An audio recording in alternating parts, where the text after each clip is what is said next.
Don't I know you, sir? Don't believe so. I haven't been here in many years. Name's Silas Greaves. Silas Greaves? The bounty hunter? Used to be. Ah, what are you doing here in Abilene? Just passing through. Got a little business to take care of. Well, sir, it would be an honor if you would allow me to buy you a beer. Hell, son, it would be my honor to drink it. I'm Molly. Howdy. I'm Dwight. That's Jack and Steve. Ben's behind the bar. Oh, I bet you got some great stories. A couple. Any of them true? Jack, be nice. A few. What about your shootout with Henry Plummer's gang in Bannock, Montana? Is that where you started as a bounty hunter? That's what it says in this here dime novel. Don't believe everything you read in them dime novels, boy. First man I hunted was back when I was riding with Billy the Kid. You knew Billy the Kid? Damn right. That scrawny son of a bitch had no fear. Wouldn't back down for nobody. I heard he collected the 10 stars off any crooked lawman who crossed him. It was a war, boy. The Lincoln County War. And Billy promised his regulators would take the life of every bastard who helped bushwhack John Tunstall. Kid had a big chip on his shoulder and a hair-trigger temper. Made him dangerous as hell.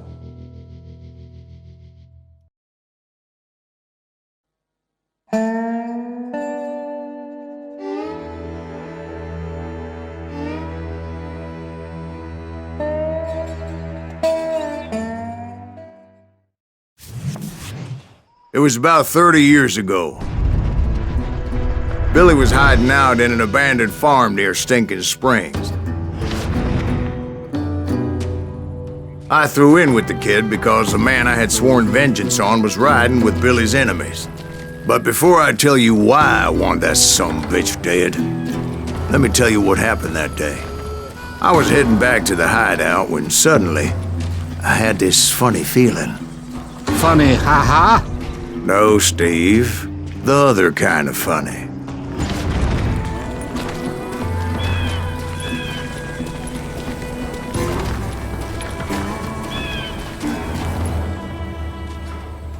You heard Pat. You need to stay here and keep an eye on the road. That's not fair. We're missing all the fun. I knew those two morons would never let me through. I had no choice.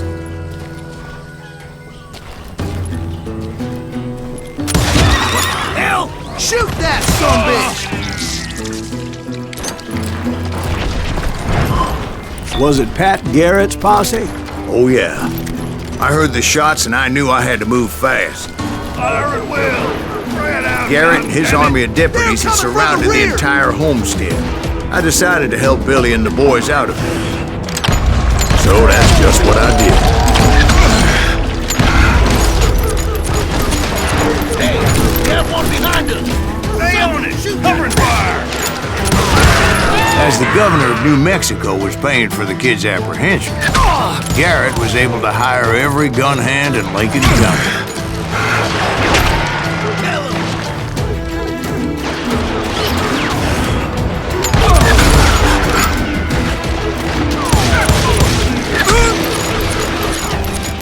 Where'd he come from?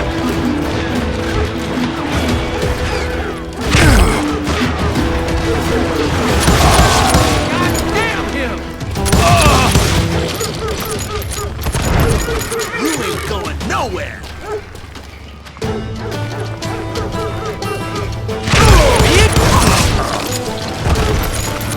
I knew that going through that front door meant putting my butt in a shooting gallery, so I decided to get sneaky.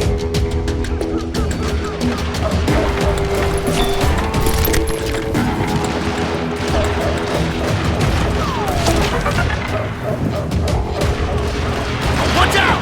He's one of them! God damn it, he's right behind us!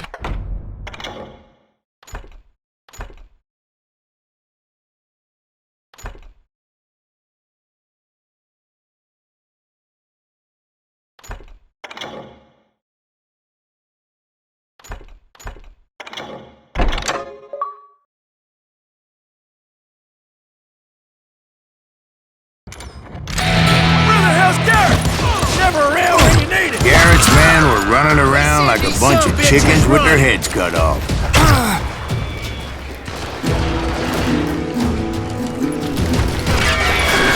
Still, one of them reached the water tower. Not a bad idea. It would be a turkey shoot from up there.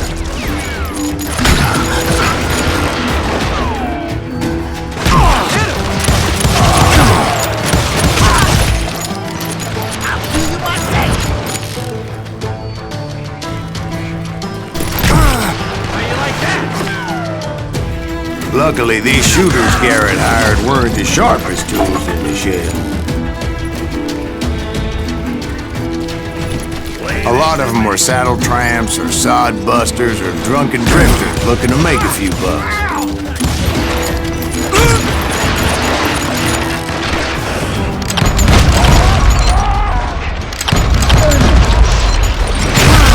Damn ears are ringing!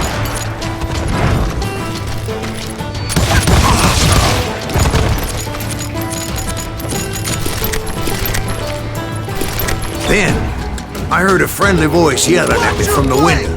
Back door! We'll cover you! Try aiming, you idiots! Truth be told, things weren't much better behind the house.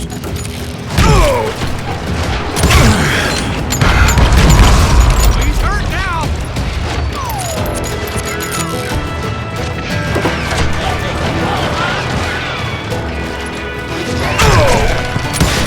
I cut their numbers in half, but that just made the ones that were left twice as mad.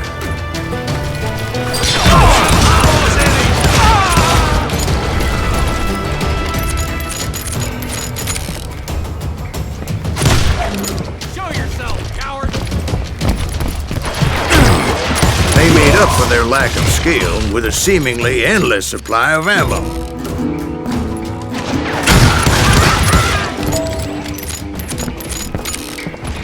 It was a bit of a slog, but I finally fought my way around the back of the house. And like that, I was inside, none the worse for wear. I passed Dirty Dave, and upstairs I found Billy and Charlie Beaudry. How about that? Huh? You like that?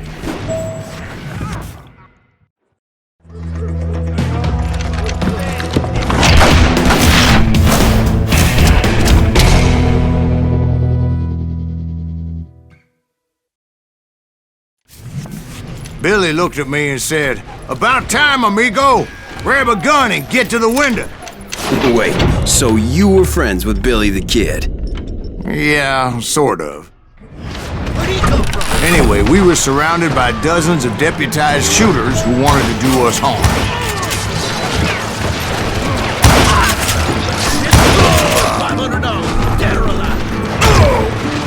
I'm telling you, Garrett's men were dropping like flies, but they just kept on coming.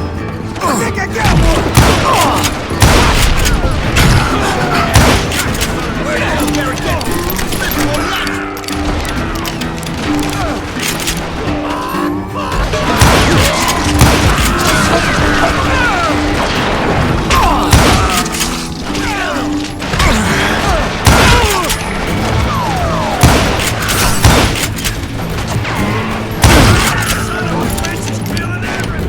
That's when Charlie got hit. "They're catching us in a crossfire," shouted Billy.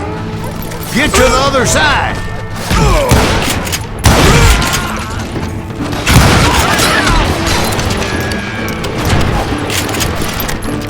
Kill him, for Christ's sake!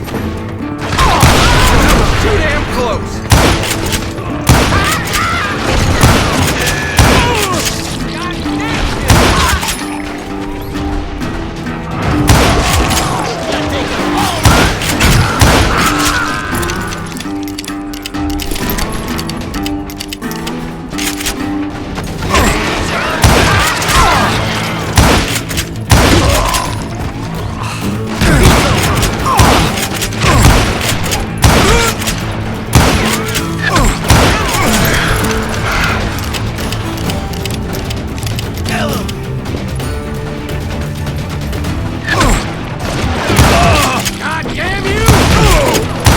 I don't know how many of those cocksuckers I personally put down, but it was pretty clear, even to Billy, that maybe discretion was the better part of valor. What's that mean? It means that it was time to cut and run. "They got a Gatlin," Billy shouted. "Get the horses and bring them round back. I'll draw their attention."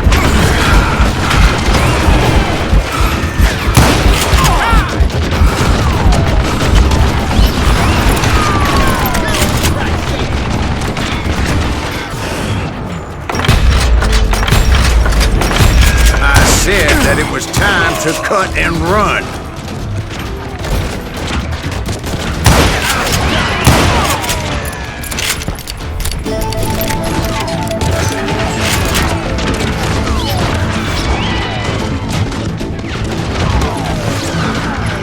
He directed that order at me, and I thought, why the hell do I have to do it? But I went anyway. Dumbass that I was back then.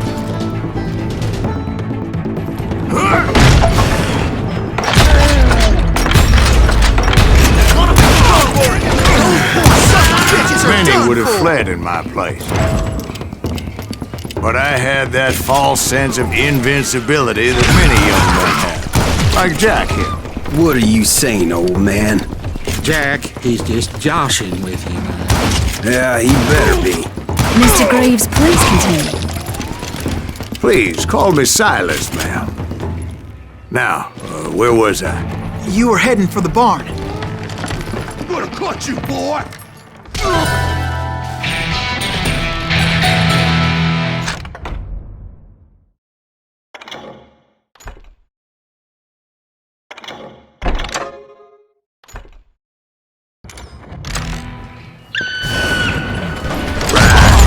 Making my way past the passel of fallen foes.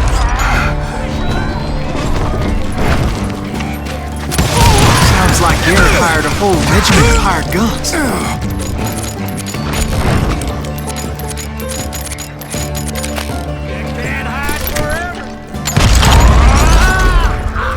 Yeah, and just when I thought I was done with them, more of these hapless bastards would pop up.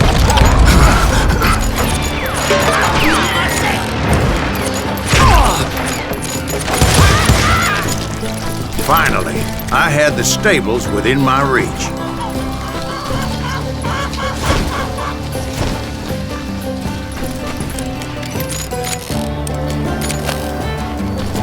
And that's when I met Sheriff Pat Garrett. I read that you went toe-to-toe with him, sir. That backstabbing bastard with that tacked-on tin star.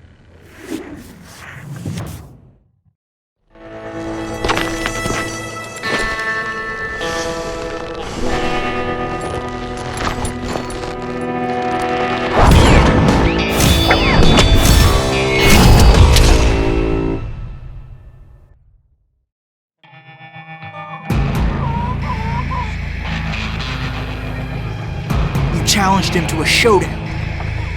You read that in a dime novel? It said he showed no fear as he took your measure with eyes like a rattlesnake.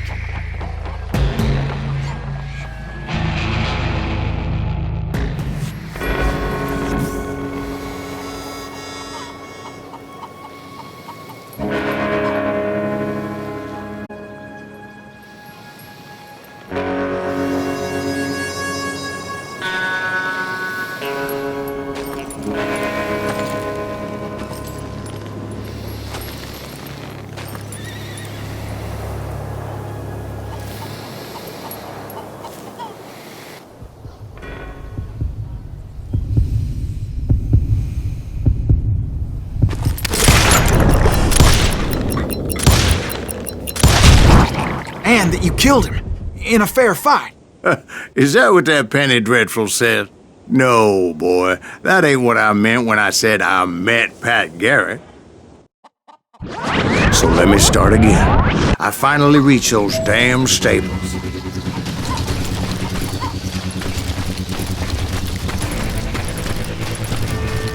And stepped inside, and... Last thing I heard was Garrett's voice. That's not Billy. And go on, how did it end? And, boy, that was just the beginning.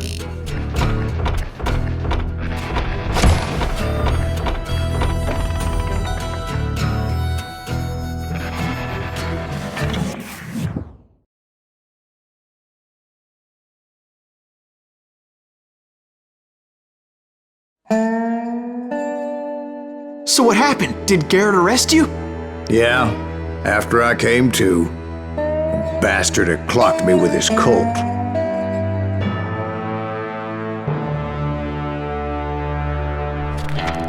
And the kid surrendered? When he realized there was no getting out of there alive. So they locked you up in Lincoln? Indeed they did. Sentenced me to hang right along with the kid.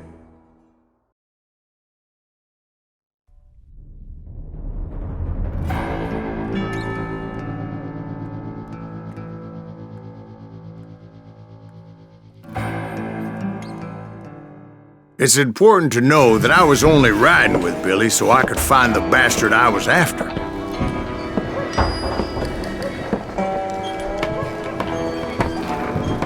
He was with John Kinney's gang, and they were sworn enemies of Billy's regulators. Why were you after him? I owed that son of a bitch a bullet for what he had done to me and mine. Instead, all I got for myself was a goddamn death sentence. Luckily, it was right around then that I heard Billy make his move. He shot Jim Bell and a few other guards as he made his getaway. Later, they wrote that some lady friend planted a pistol for him in the privy. What the papers didn't say is that Billy helped me escape too.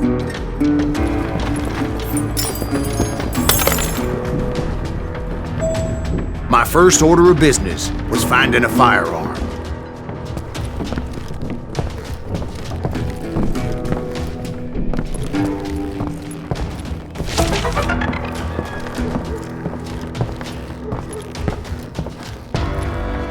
Luckily, I located Deputy Bob Ollinger's mean-ass shotgun.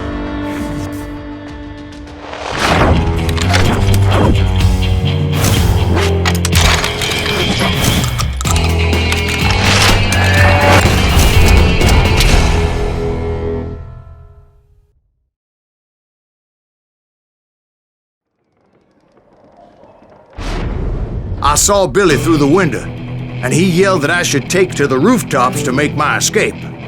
So I did. Anybody see Billy?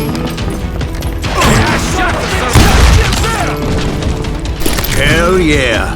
That scatter gun was like a double-barreled howitzer. It could blow a man clear off his feet. You hardly had to aim the damn thing. The kids escaped raised a huge ruckus. Guards were everywhere looking for him.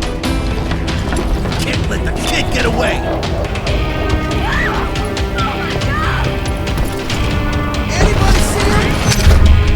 I had to jump from roof to roof like a damn alley cat.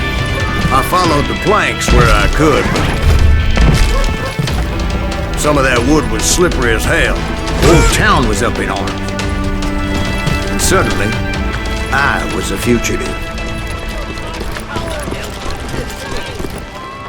So that bastard you were after, what did he do? He did me and my family a grievous harm.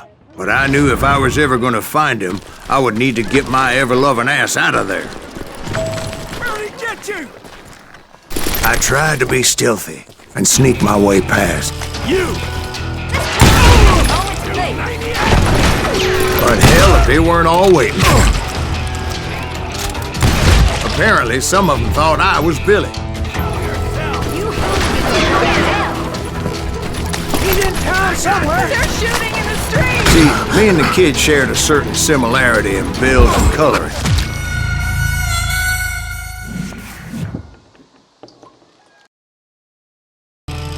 Let's do this! So much lead was whizzing by my head, it was like everyone in Lincoln wanted to put me in the ground. I knew I needed to find a horse. Though I never did have a great fondness for those four-legged grass eaters. Smelly, sweaty, ungrateful beasts. We prize them too high, if you ask me. Put down your weapon!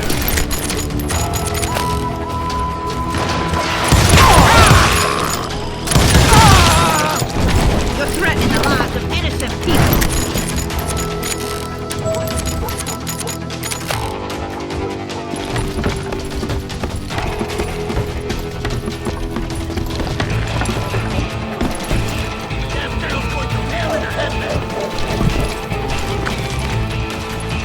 But where was the kid while you were busy getting shot at? Gone. And that's when it occurred to me why Billy set me free.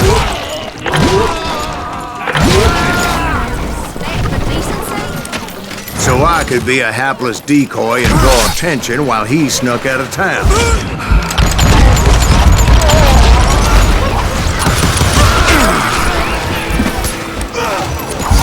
I knew if I made it out of there in one piece, no one would put a price on my head.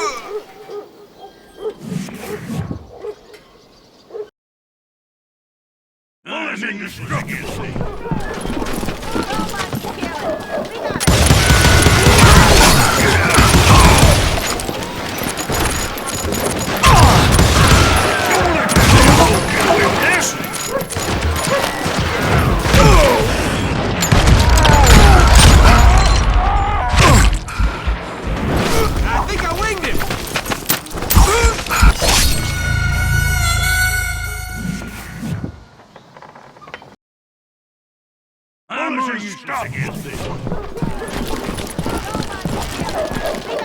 In for the kill!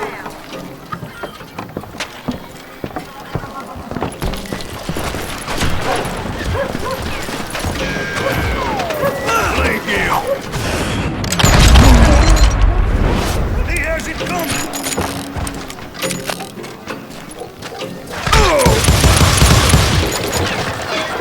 There he is!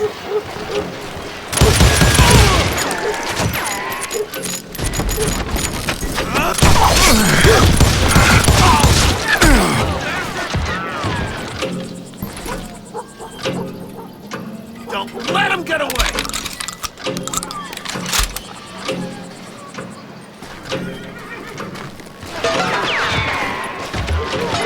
We're gonna be in deep shit when Cat gets back!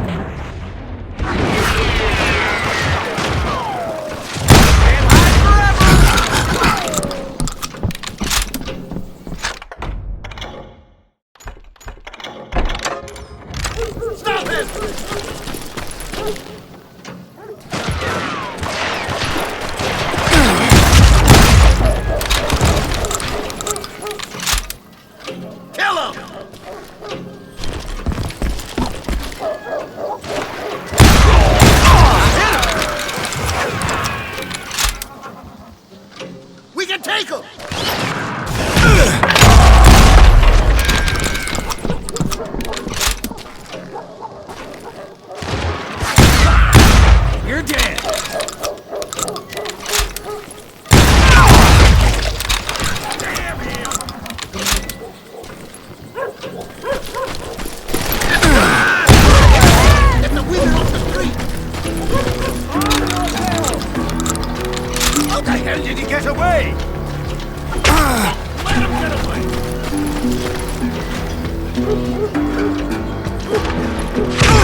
deep shit when Pat gets back!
Finally, I found what I was looking for. The stables on the edge of town.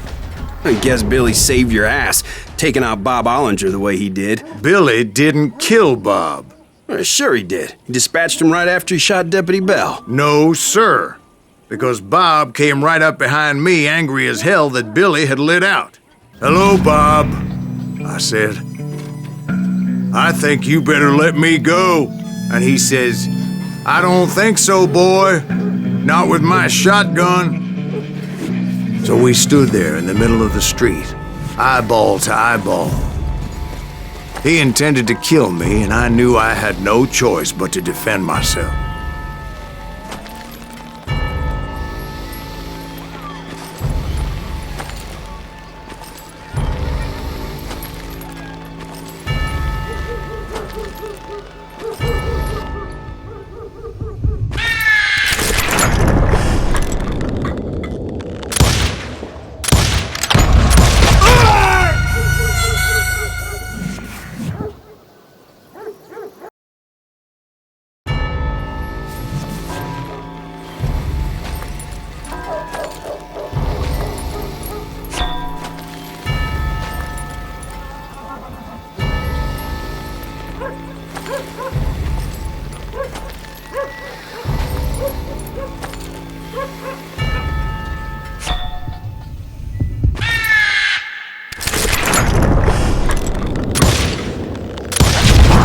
Some say I fought unfairly, but they weren't the ones looking him in the eye that day. Pat Garrett gunned down Billy 3 months later, so his escape was all for naught anyway.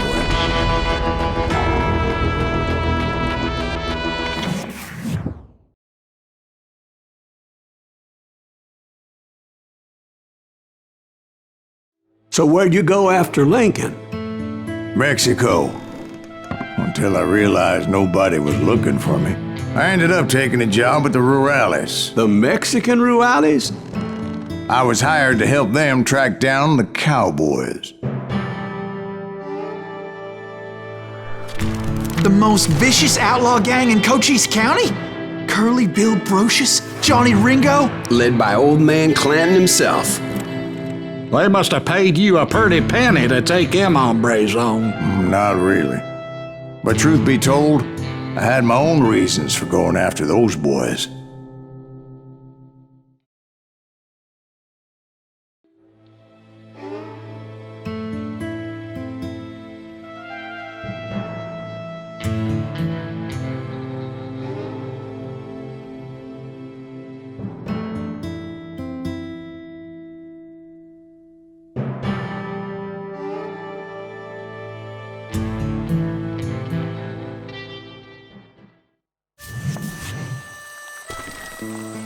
So was the bastard you were after now riding with the cowboys? Roscoe Bob Bryant was his name. Oh. But no, this time it was a different bastard I was after. The aforementioned Mr. Ringo. And yes, he was working for Old Man Clown. I came upon them robbing a stagecoach, which wasn't surprising, being they were such murderous thieves and bastards. The bandits wore red scarves, so I knew they worked for the old man. Over there! There! ¿Quién carajo es ese? I did my best to help those poor passengers.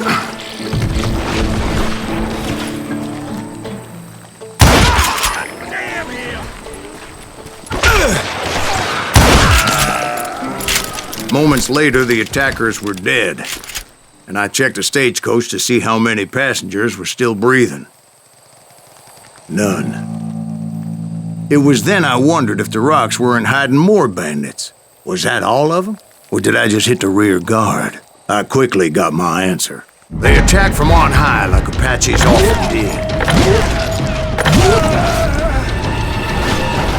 They would appear in great numbers from above and rain down lead on their hapless enemies' heads, making use of the high ground and whatever else they had. Yep, the Apaches always appeared out of nowhere, and there never seemed to be an end to them. Hold on. Were you attacked by Apaches? What happened to the cowboys? Did I say they were Apaches? I said Clanton's cowboys attacked me Apache style. I was in a pitched battle, but I was holding my own against an overwhelming enemy force.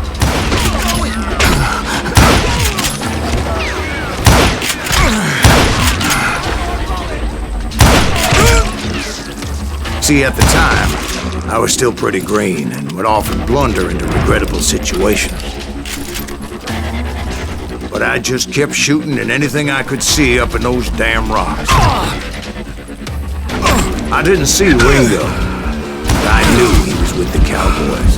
He and Roscoe Bob had done me a dreadful wrong, and I was determined to have my revenge.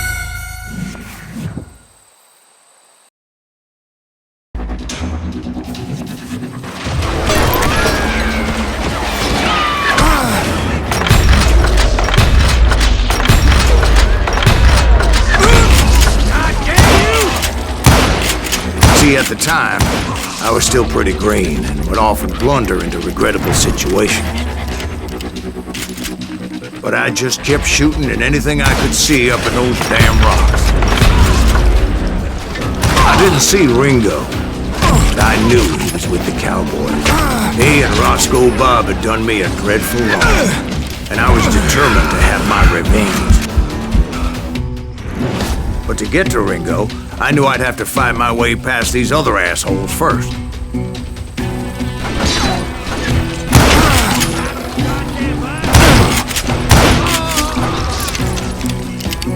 Unfortunately, I was running out of ammo. Another perfect example of my relative inexperience as a hunter of men. I immediately knew that a tactical retreat was called for, as my vengeful fury was much less impressive without the bullets to back it up.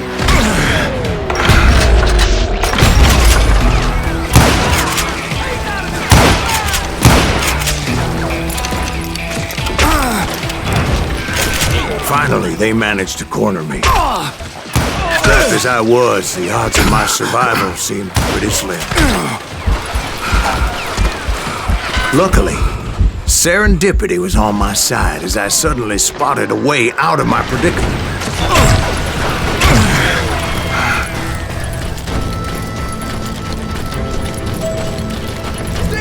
I ran ahead as if the devil himself was after me.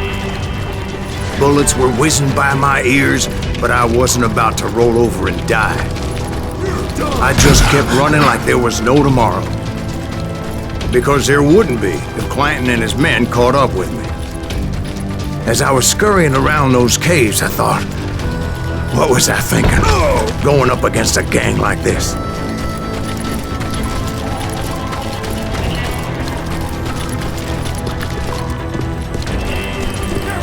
I just kept running, not knowing where the hell I was going. And that's when something miraculous happened. Like manna from heaven, I found the desiccated remains of what looked like an Apache warrior. The old weapon next to him supplied me with some much-needed ammunition.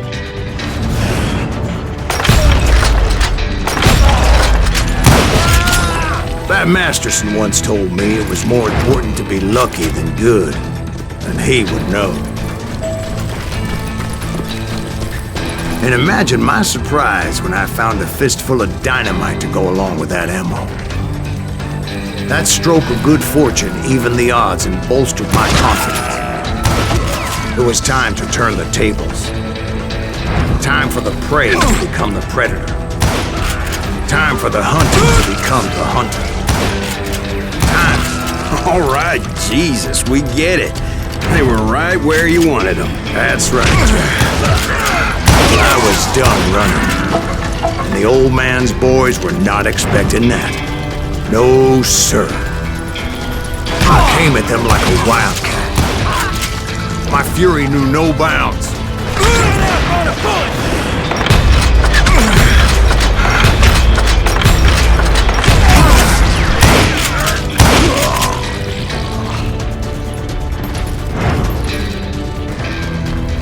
It was finally time for that old man to pay for his sins. Don't let him get away with that!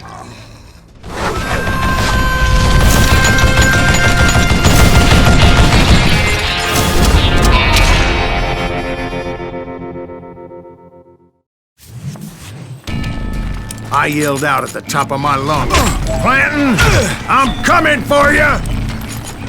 A little stealth might have made more sense, to be perfectly honest. Because that old fool had a Gatling gun and enough bullets to last him till kingdom come. But I knew I could not let that deter me. Not if I was to find and kill Ringo. I needed to get that old man off that gun.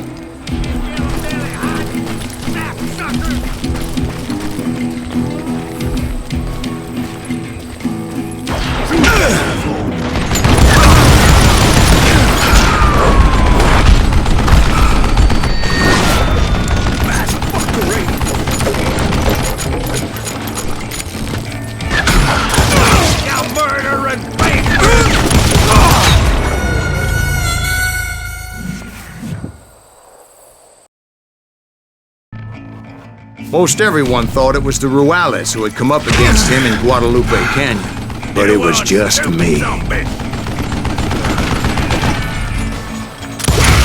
let that some bitch get away with that! Wait, goddamn bullet!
Apparently, one of the cowboys made it out of there alive and told Ike and Billy Clanton that it wasn't a Mexican who took their father's life that day.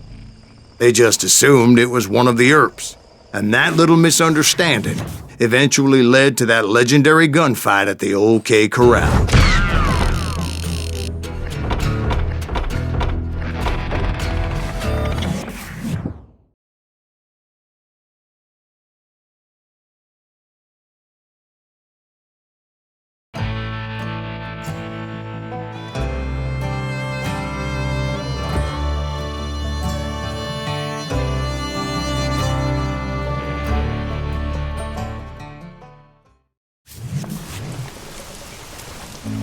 A few weeks after that dust-up at the OK Corral, I was still after Johnny Ringo. I had tracked him and the cowboys to their hideout at a sawmill, and they were loaded for bear. So, what exactly did Johnny Ringo do to piss you off? Well, him and that other bastard. Roscoe Bob Bryant? Yep. They both deserve to die, and I promise I'll tell you why. First, I need to tell you about the Cowboys' new boss, Curly Bill Brocious. Earp's coming! Get ready, boys.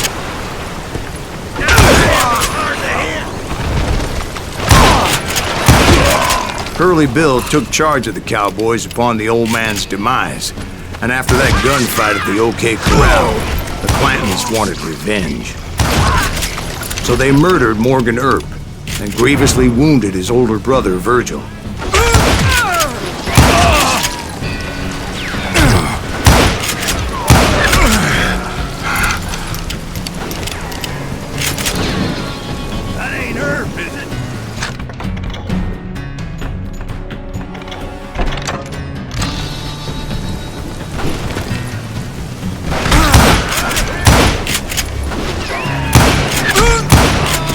Wyatt and Doc went on what became known as the Vendetta Ride, hunting those outlaws down. So when I showed up, that's who they thought I was.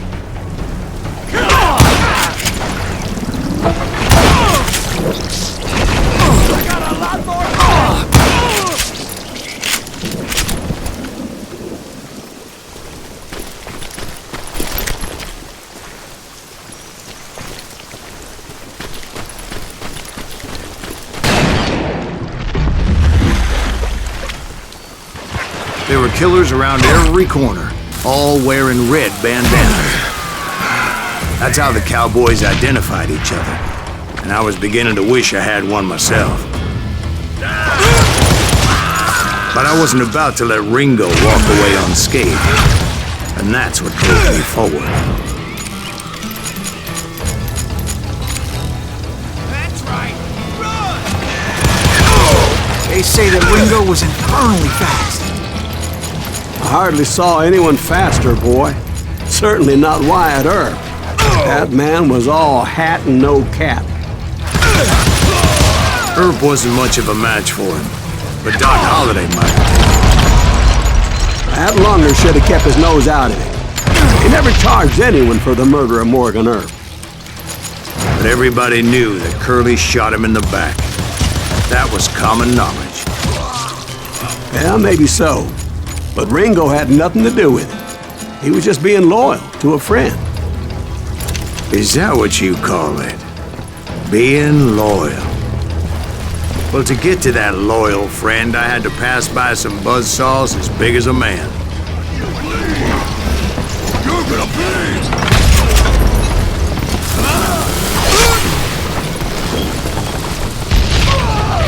Excuse me, sir. I have a question. What's that, Dwight? After old man Clanton died, why didn't his son take over the Cowboys?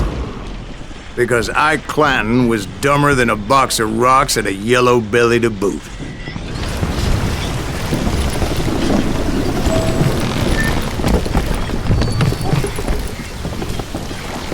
Now, where was I? Taking down the entire cowboy gang single-handed. Indeed I was, Jack.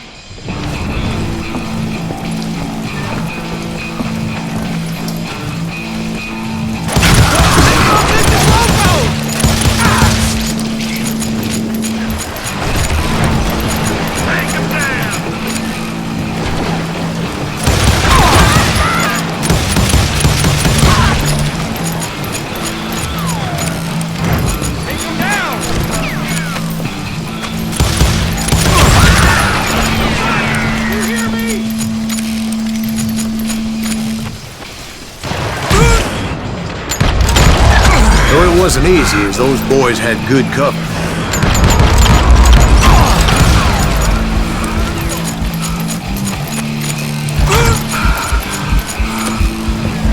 Can't believe you keep missing.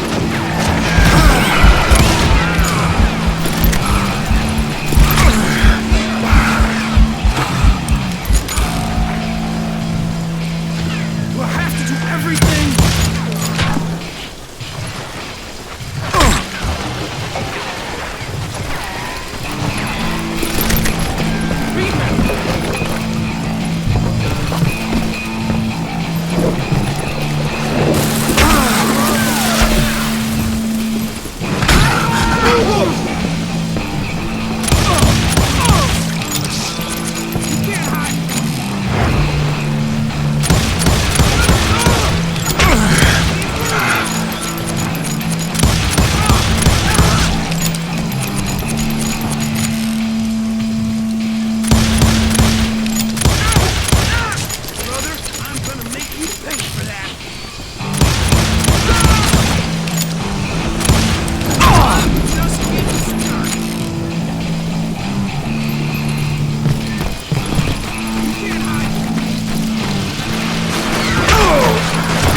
Boy, you are shit out of luck.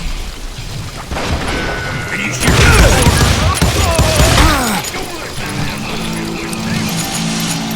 Come on, smoke that son bitch.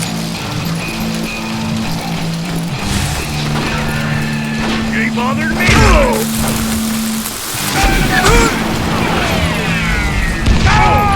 Death is too good for us. I got a bullet with your name on it, boy.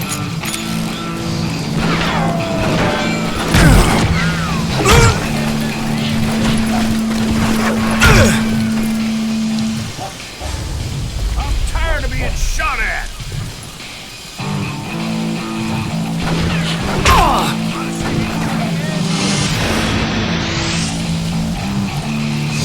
I'm sick of dealing with you.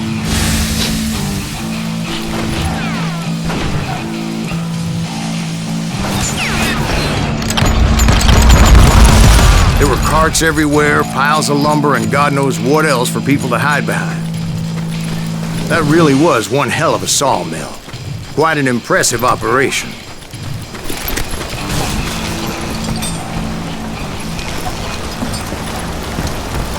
And where was Curly Bill? Did you see him? I'm about to get to that, Ben. Patience. I'm painting a picture here. There was this beautiful waterfall and a crystal clear stream that led to a verdant valley that was truly... Consider your picture painted. What happened next? Well, finally the bastards that were still alive made a last stand.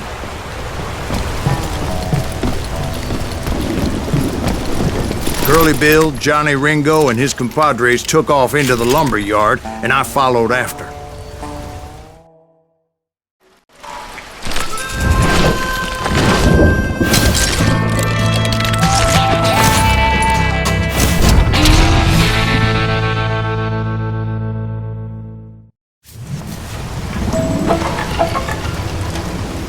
Are you saying they ran? Cowardice was not in Ringo nor Curly Bill's nature. No, sir. I never said they were running scared. They just wanted me out in the open. Time to dance with the devil. You working for Wyatt Earp? You working for Wyatt Earp? Did that sumbitch Earp send you to kill me? This ain't my day to die.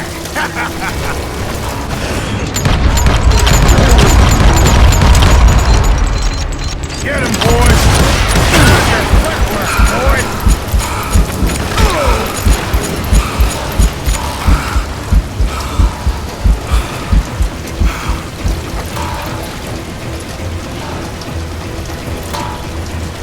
You can't hide forever, boy!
you saying they ran?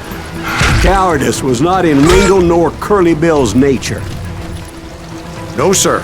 I never said they were running scared. They just wanted me out in the open. Time to dance with the devil!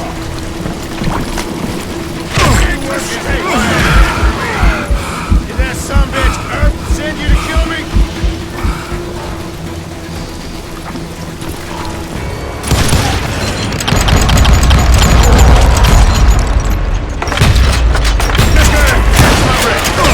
See what you got!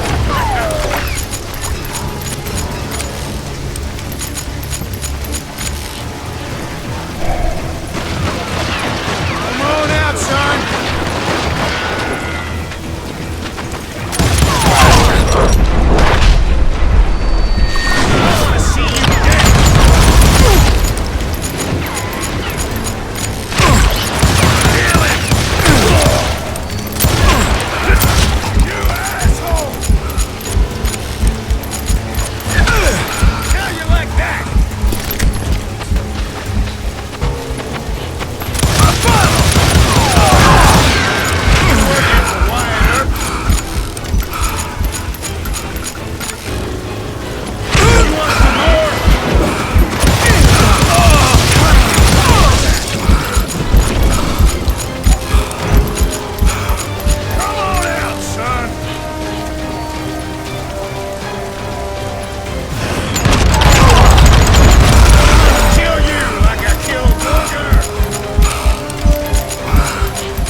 Brocious gave me no choice but to take his life. But Ringo was nowhere to be found. I knew you didn't kill Ringo, because he was found dead in a different location altogether. To this day, his killer is still unknown. Indeed. Took me a few months before I finally tracked his ass to West Turkey Creek Canyon.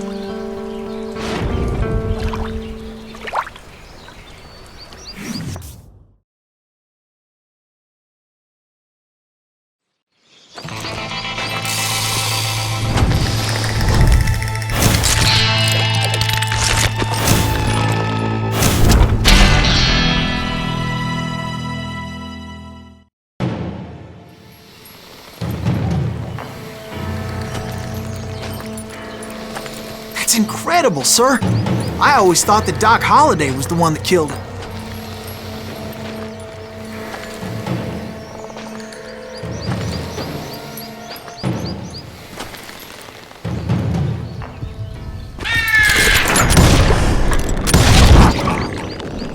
Sorry I had to ruin the legend for you, boy. But the legend ain't always true. Doc Holliday had nothing to do with the death of Johnny Ringo.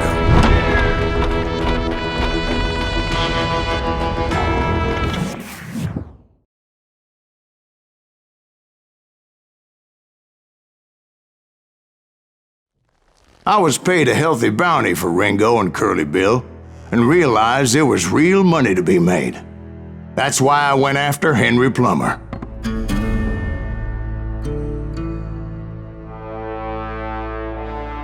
Wasn't he the sheriff who augmented his income by shaking down miners and robbing gold shipments? That's the one. Oh, yeah, I remember him. He ran that gang of thieving outlaws called the Innocents. So it's true that you went toe-to-toe with him? Indeed I did, son. Indeed I did.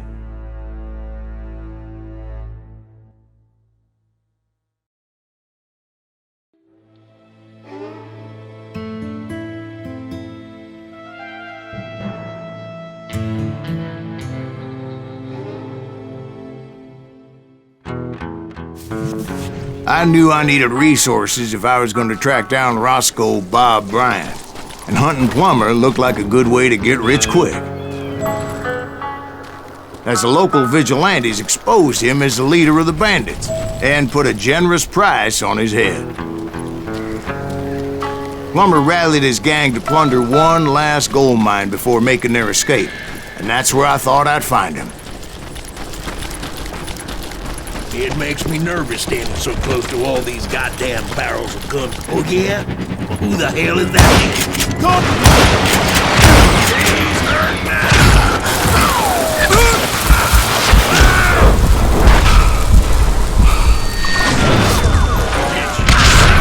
As my late father pointed out to me more than once, God made men, but Samuel Colt made them equal.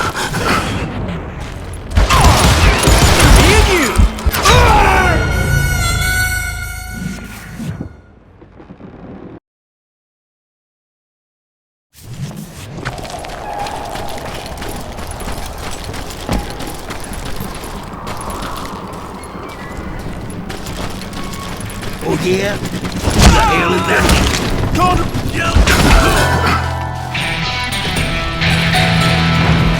I knew that dynamite wasn't mine, so I decided the polite thing would be to return it. It was the biggest gold rush since Sutter's Mill in 48. Unfortunately, prospectors weren't the only ones drawn to those riches. There were thieves, killers, robbing travelers, and hijacking gold shipments.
Veterans of the Civil War.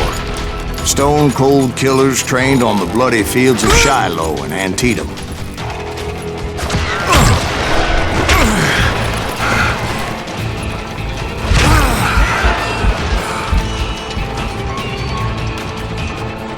Do you know who we are?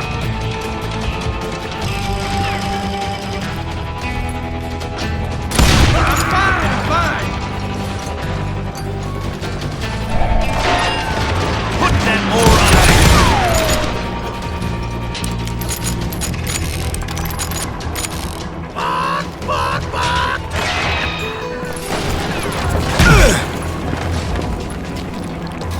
This is our goal.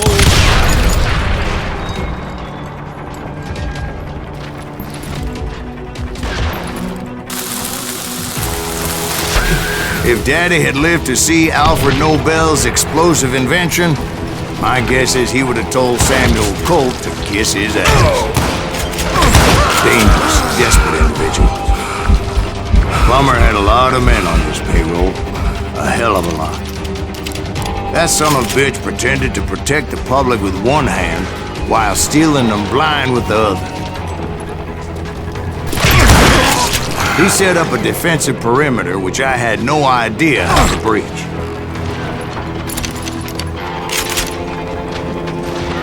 Put that moron out of his misery.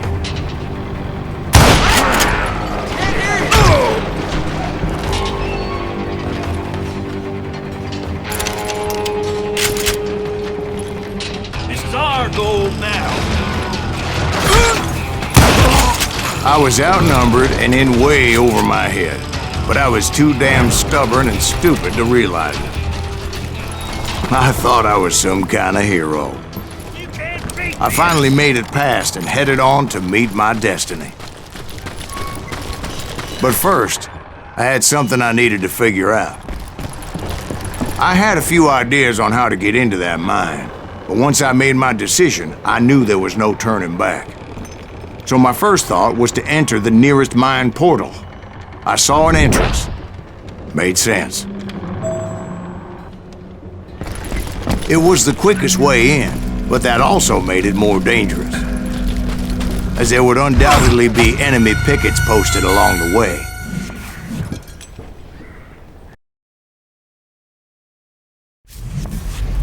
Hey, I'll flank him! You can't beat the innocents!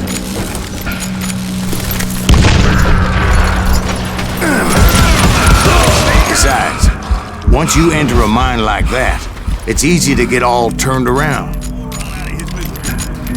And that confusing maze of corridors wouldn't even be the worst of it. Some of those shafts could be as deep as hell. The star goes now.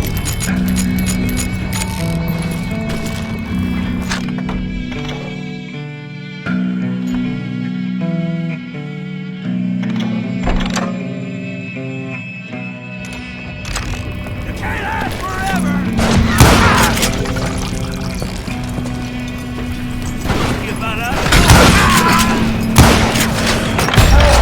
A single stumble or misstep can easily end in a deadly plunge to oblivion.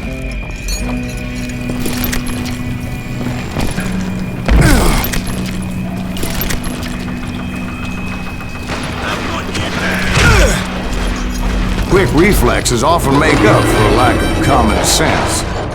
Luckily, I was never one to be easily bushwhacked. I would just need to be careful not to blow myself to kingdom come.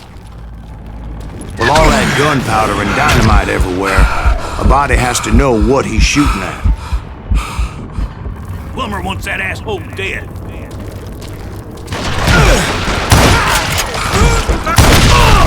All it takes is one tiny spark, and boom.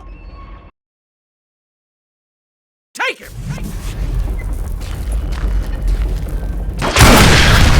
As a boy, I always loved the 4th of July. There he is!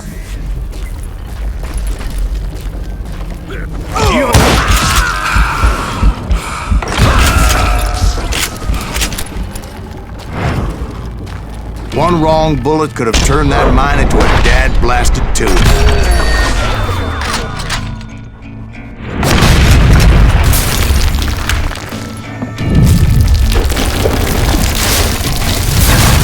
I freely admit that my plan of attack was not just moronic, but clearly insane.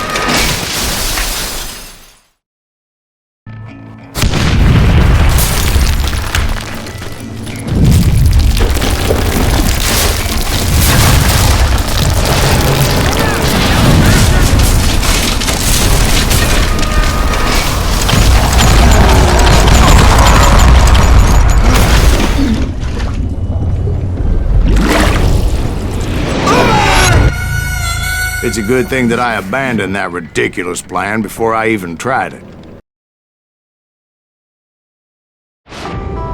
Instead, I spotted a ladder, a way into the mine from the opposite side.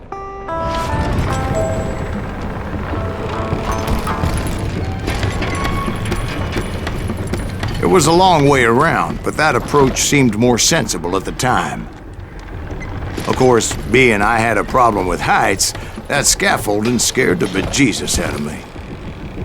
Climbing down that ladder required some caution, because even though I had a younger man's reflexes, no man can dodge a damn bullet while climbing down a rickety ladder.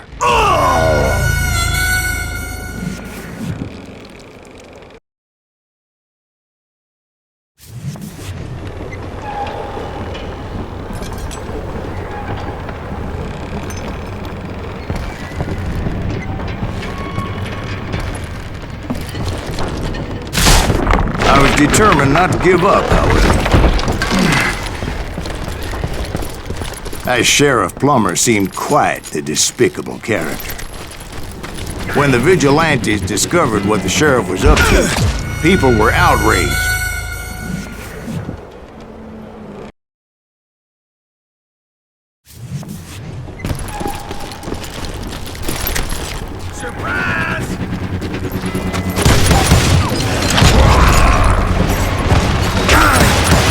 $5,000 they put on his head would go a long way to helping me find old Bob. And I had made it my mission to settle that score come hell or high water.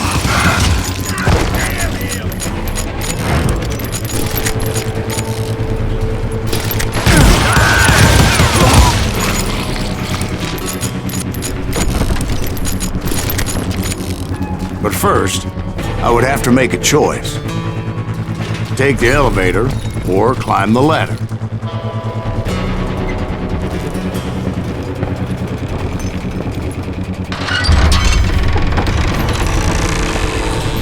I picked the more convenient and more dangerous route.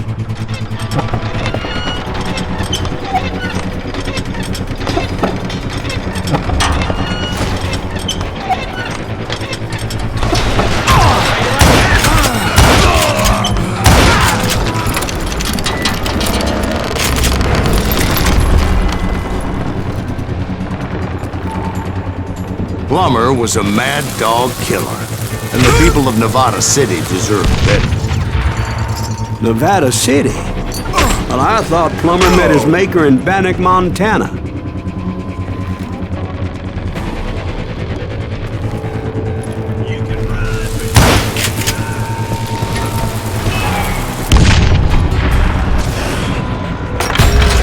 Right, well, he was the sheriff of both places at one time or another, but that's neither here nor there. The point was, taking him down would save a lot of lives, including my own.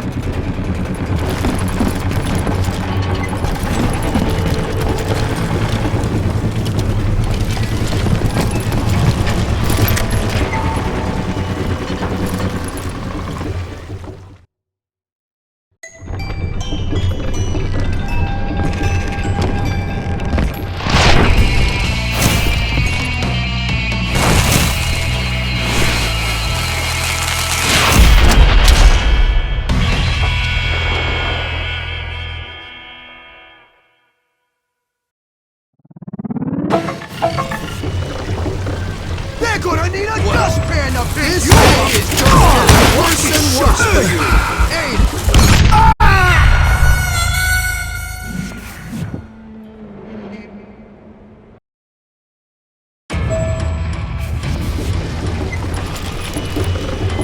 They're gonna bury you! Henry Plummer was clearly unhinged, and I could see right away that this was gonna take some doing.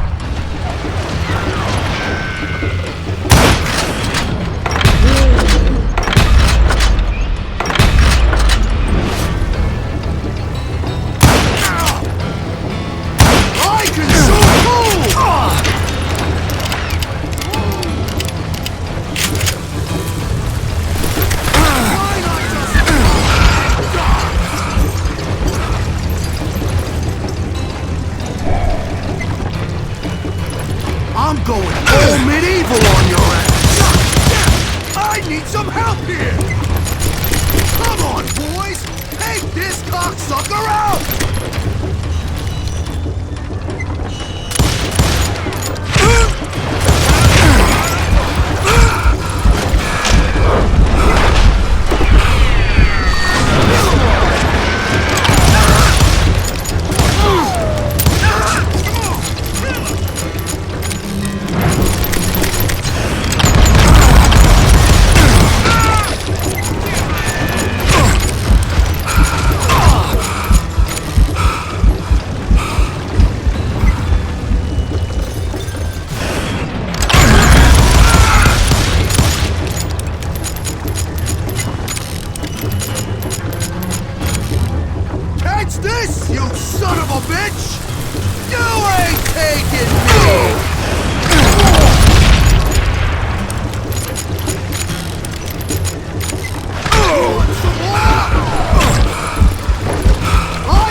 can shoot, but can you aim?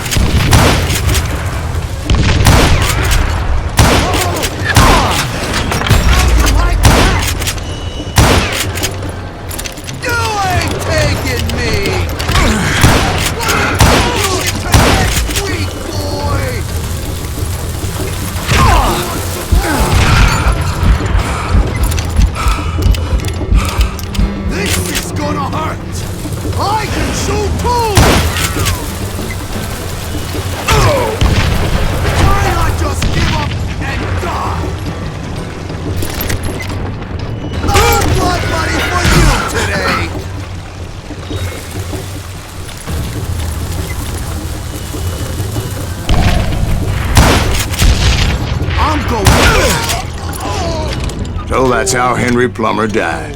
Him and his crew were worth their weight in gold. And now, I was officially a bounty hunter.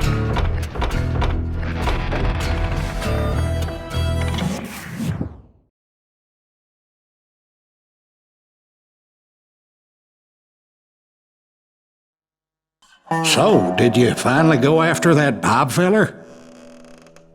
Well, I heard word he was in Kansas with John Wesley Hardin. So that's where I went. Where in Kansas? Abilene. Why do you ask, Ben? No reason. Was Hardin as fast as Ringo? Ringo was fast, but John Wesley was as fast as the devil himself.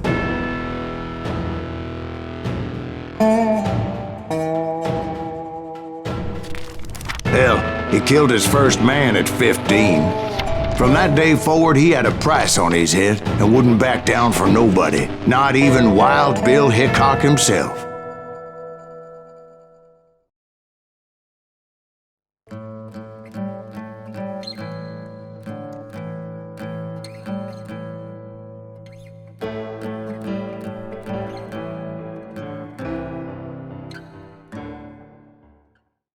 I dodged death many a time, and that night in Abilene was no different.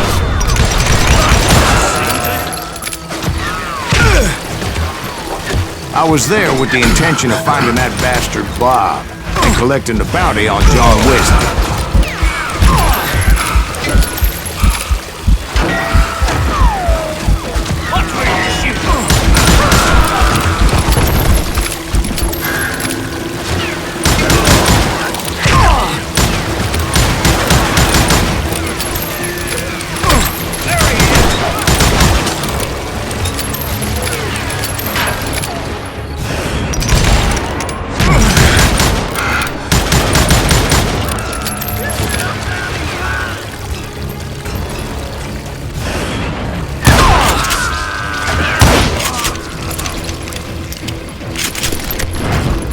I thought the Texas Rangers got Hardin. Yeah, that's what they want you to believe. It was cold in a witch's tit and a brass bra that night as I fought my way past his loyal compadres to the very same saloon we're sitting in today. Look around and imagine this place painted in blood. Hardin was waiting for me, and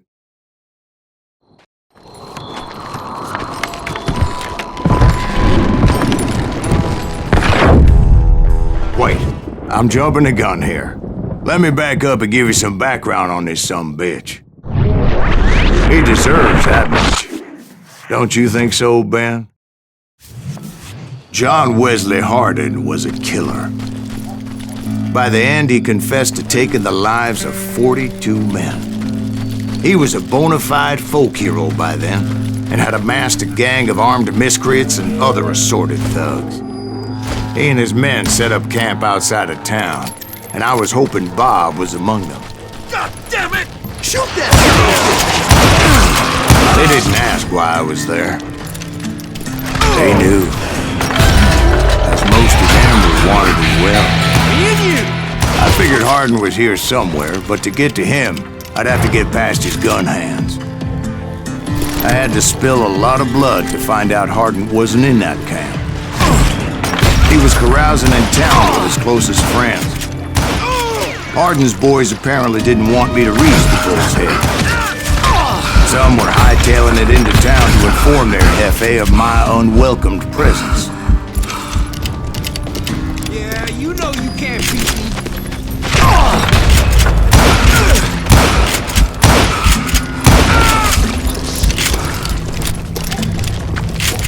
Hell hard if someone's coming for him. Stop that, so bitch! Let the boys know we got another law dog.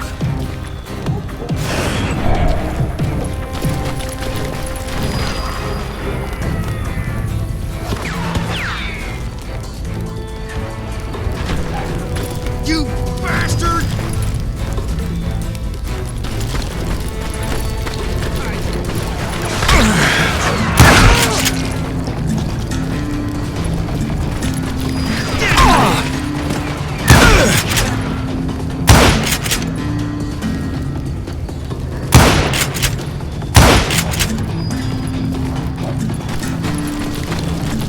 I wondered if Bob was among them.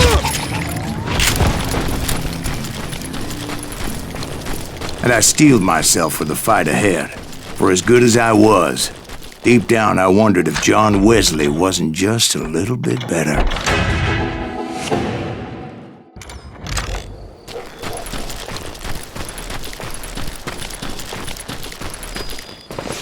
Before I could test my mettle against Hardin, however, I would first need to dispatch his cadre of hired killers. Most of these degenerates were beyond redemption, but John Wesley might have been a different story. I didn't learn until later that that night was in fact his birthday celebration.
I think I already mentioned that I found Hardin in this very saloon.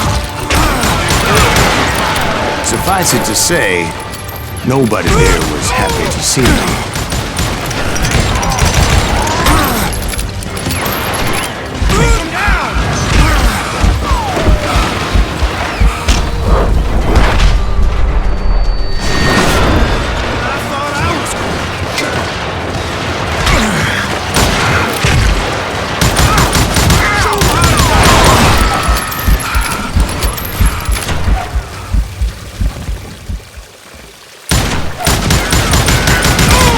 In fact, I felt a certain hostility.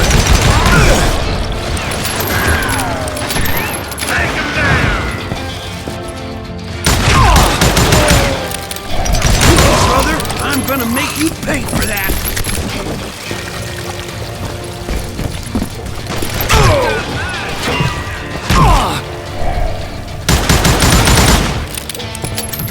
You better hide.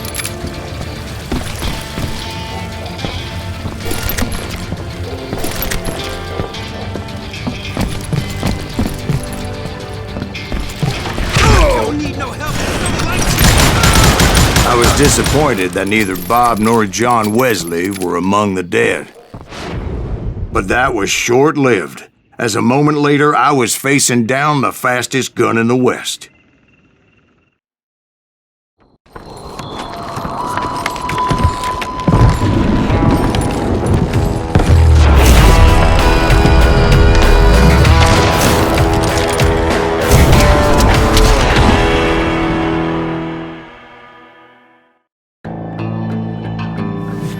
I felt a bolt of adrenaline, or maybe that was fear.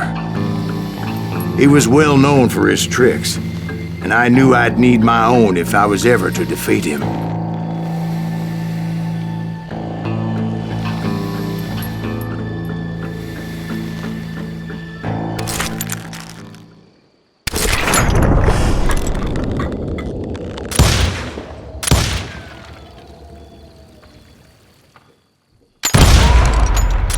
That man was faster than greased lightning.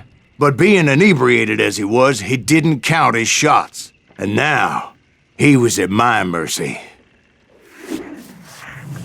So he didn't die? No, I sent him to prison. Years later, after he was free, some restless avenger took his life. Shot him in the back in a saloon just like this one. Anybody up for another beer? Ben?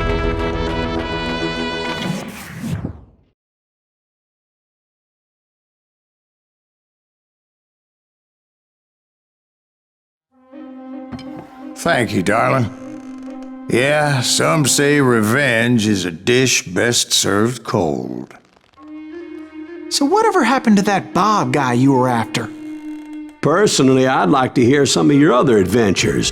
Like, I don't know, did you ever go toe-to-toe with a red man?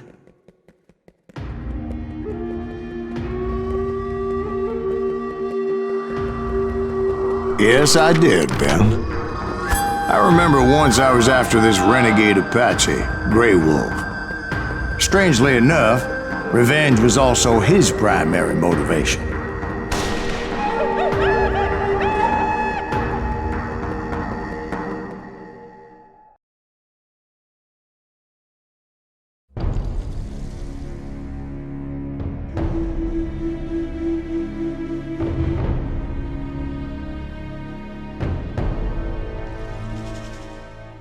A bounty was put on Grey Wolf's head, and that's how I came to hunt him in the mountains. Mountains so high they tickled the nether regions of heaven.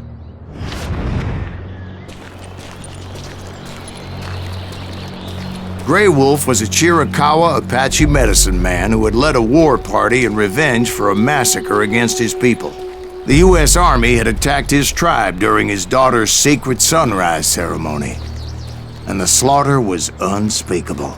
I understood his anger, as there's nothing more traumatic than seeing those you love die in a cruel and painful death. Right from the beginning, I couldn't shake the feeling that Grey Wolf was watching my every move. He led a band of young Apache warriors who wanted retribution and were more than willing to die for him.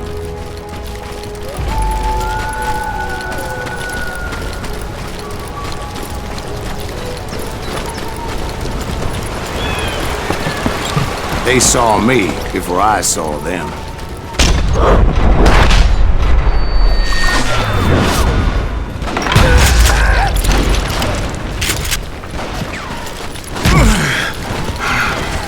And it crossed my mind that maybe this wasn't such a good idea. But now that the shooting had started, there was no backing down.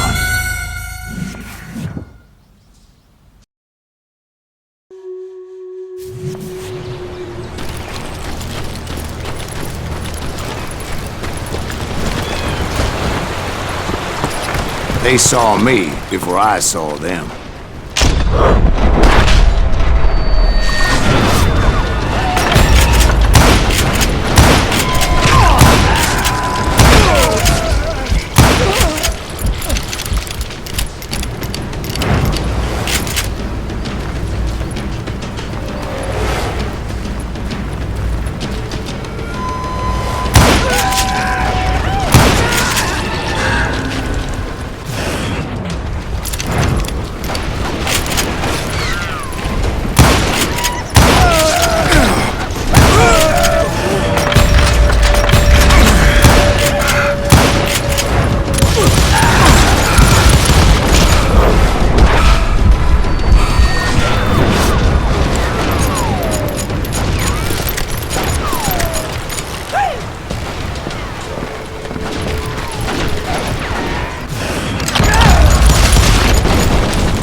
was rugged country, the winter home of the Chiricahuas, and that's why they had retreated there.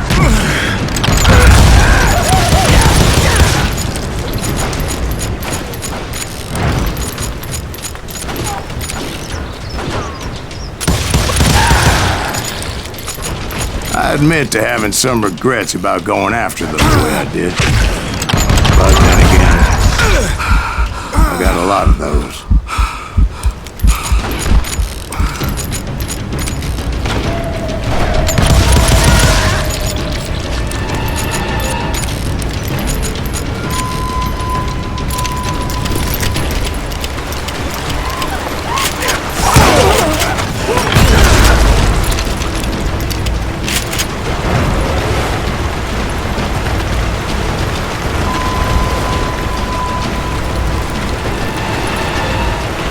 Did you find Grey Wolf?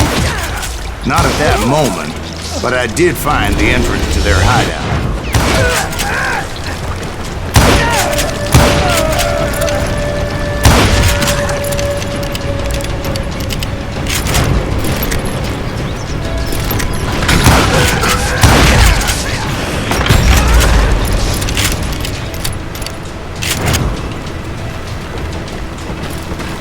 Deep crevice that led to a deeper cave.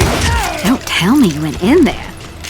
Yeah, but it's not out of bravery so much as pure, angry cussedness.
See, back then, I had a stubborn streak a mile wide, and I wasn't about to back down.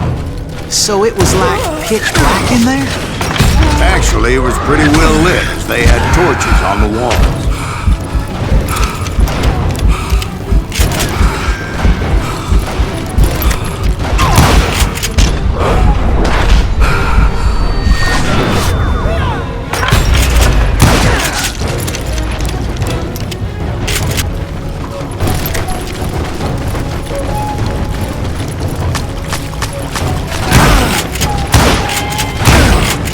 How big was his cave? Big as hell, Ben. Chiricahua had hid out there during the Indian War.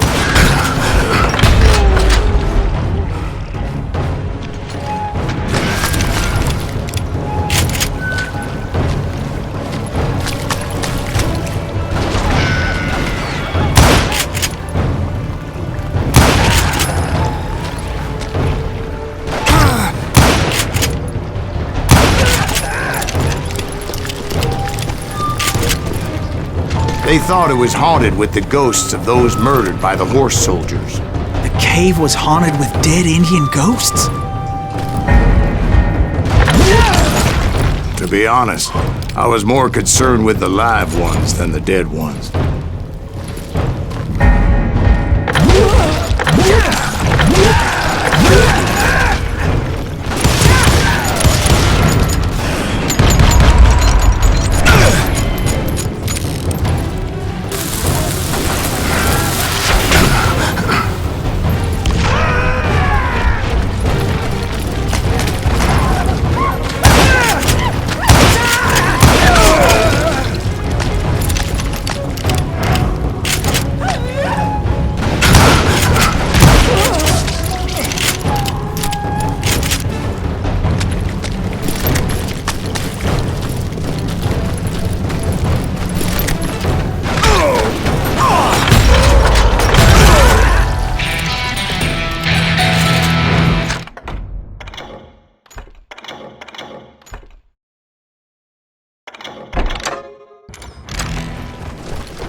come you know so much about engines? A few years back, I was married to 2 Mescalero women. At the same time? Yeah, they were sisters. Polygyny is traditional among the Mescalero. So what happened? Oh, I had to get out of there. Those girls never shut up. I came upon this flooded grotto, and that's when I saw him. He came to me unarmed and unafraid. His voice echoed in the shadows. And I sensed he meant me no harm. You carry great darkness in your heart, and if you do not release it, it will claim your soul. The sound of his voice put some kind of ancient Indian spell on me. As his story unfolded in my mind, You will come to this place again and kill many more men, and the darkness will grow until it consumes everything that you are. The soul would have no rainbow, the eye have no tears.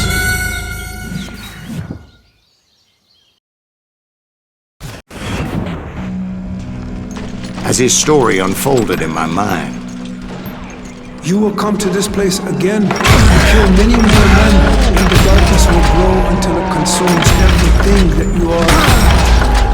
The soul would have no rainbow if the eye had no tears. he said I was a great warrior, a coyote man, unequaled by any other pale-faced warrior, or something like that. The snakes will bite shadows of your past until a venom poisons your heart, and an echo of the song of the dead summons the spirits deep from within the mountains. I didn't quite get what he was saying, but there was definitely snakes. And indeed, his warriors surrounded me and attacked me like hungry wolverines. They couldn't stop me, though, and Grey Wolf wasn't in the mood for idle talk.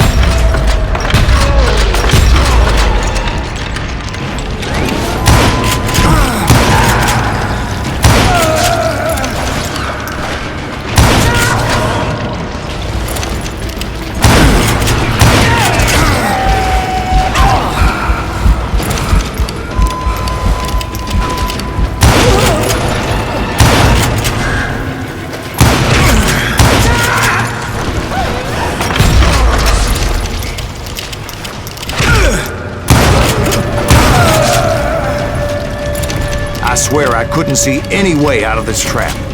But suddenly, one just appeared. Kind of like a miracle.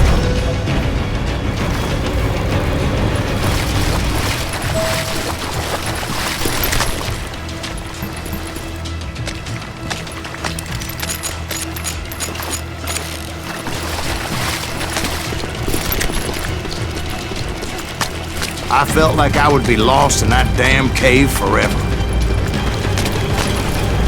Finally, I found myself back outside, perched on the edge of a precipice overlooking a thundering whitewater river.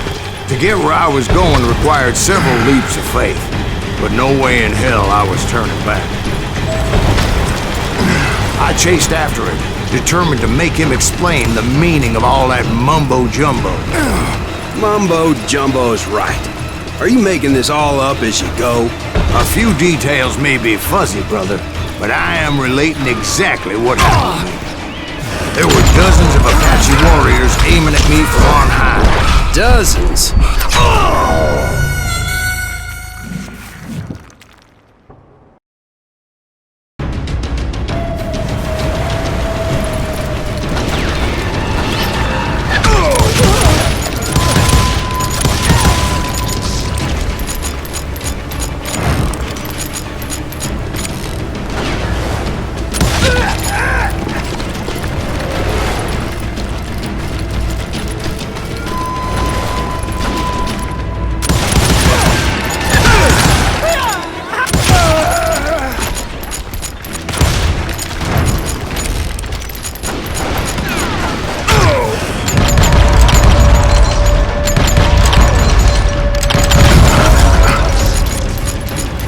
Steep climb up creek ahead of me and scrambled up those rocks like a mountain goat.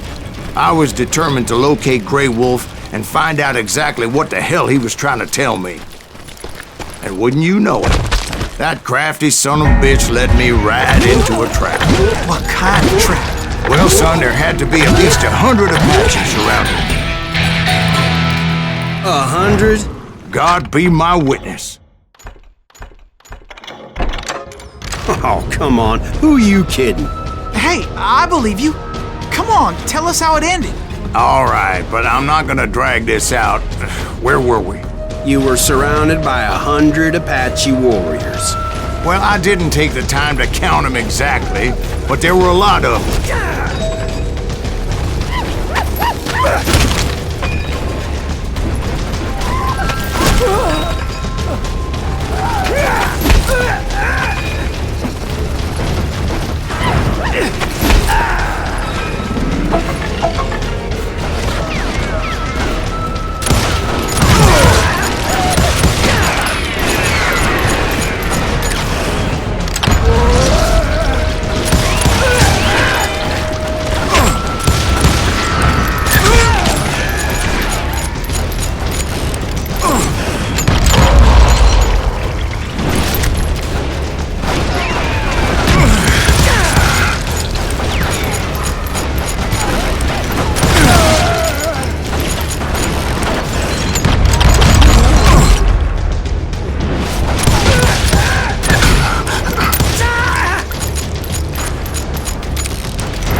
And in the end, a path appeared before me that I had not seen before.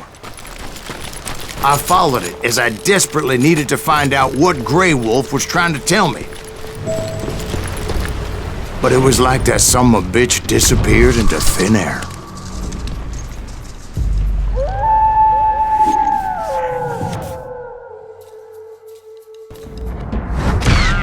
Never did find him. And never did collect my goddamn bounty.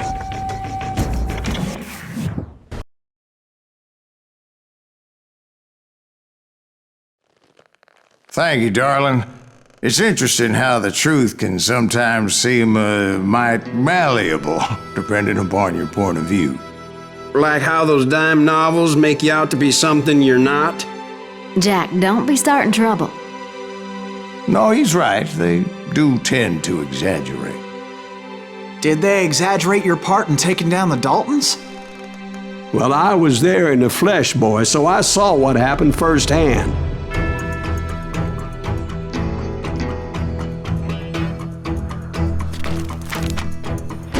Those Daltons were lawmen once, before they all went bad, robbing banks and trains clear across the territory. Until Coffeeville, of course. I was one of the citizens who took up arms that day. Fighting on the side of right? I did my best, sir. We all did.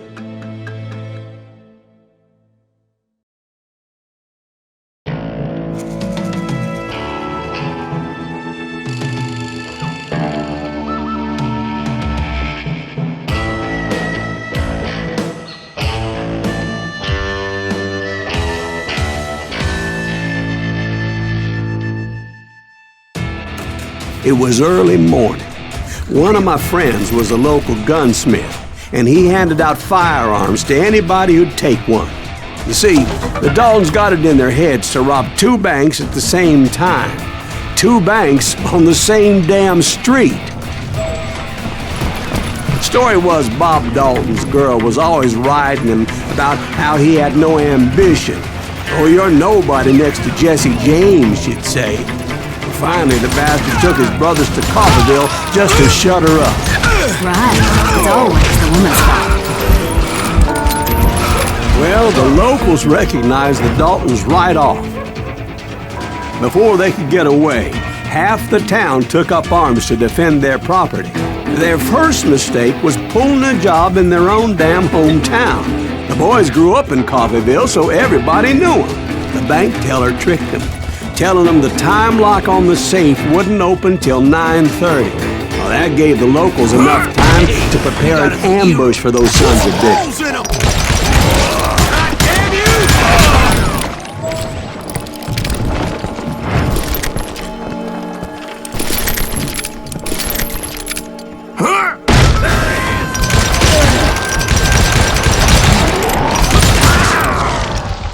brothers paid dearly for their stupidity.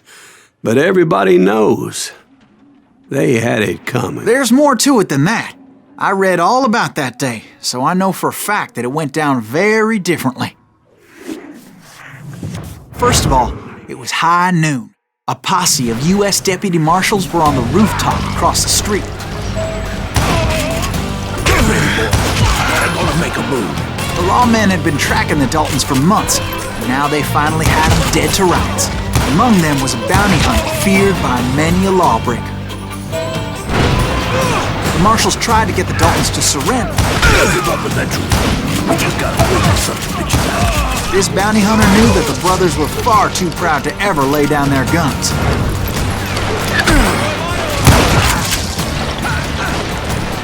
So he went in there alone to confront those criminals. One of the marshals shouted, "Where are you going? Are you crazy?" Hey, where do you think you're going, dumbass? That rifle's mine.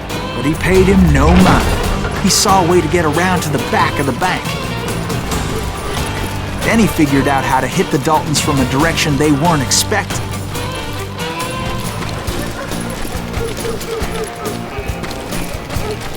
From above. Fortunately, a water tower was right there.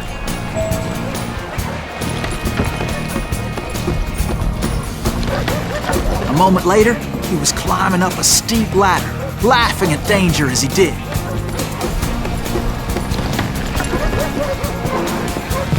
It was brave men like him who risked their lives to tame this wild country.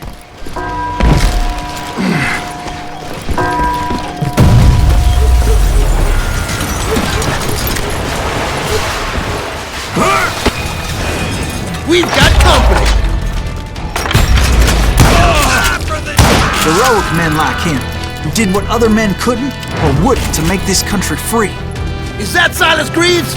Son of a Jim bitch! Booth, Davy Crockett, who died defending the Alamo.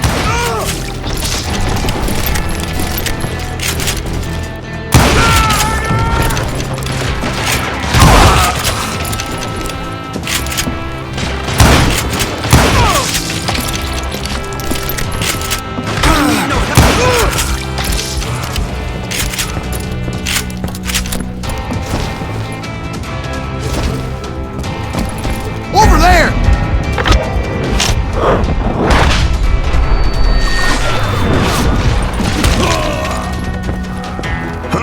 That's Silas Greaves! What the hell? Blam! Blam! He came away victorious, taking down those thieving Daltons.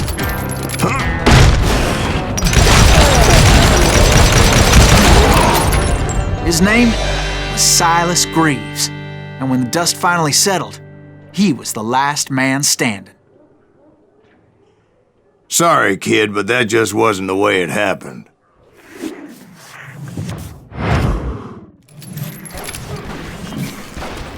It was early evening, not high noon. The Daltons blew up a safe, and were all set to hightail it out of there. Those pathetic deputies surrounding the bank were dropping like flies. Shoot him!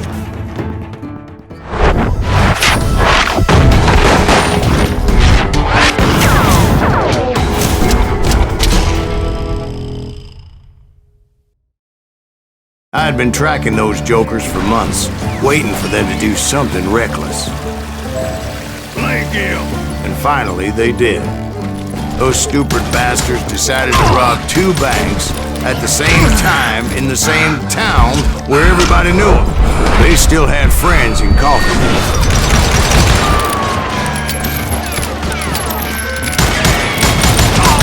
Don't let that asshole get away with this.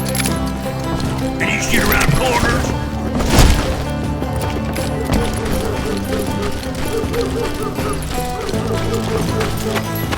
Hey, we got a hero. Put some holes in him! And those friends came after me like a pack of wild dogs, tooth and nail. They were coming at me from all directions. I caught sight of the Daltons running with the money and didn't want to lose it. Problem was, they knew the town better than I did. And to top it off, I found myself in the middle of another shootout entirely. Did the Daltons hole up in somebody's house? No, it was the Smiths, I believe. They were cousins of the Daltons. And they were shooting at the Browns, who were shooting at the Daltons. Which wasn't any surprise, because those two families have been feuding forever.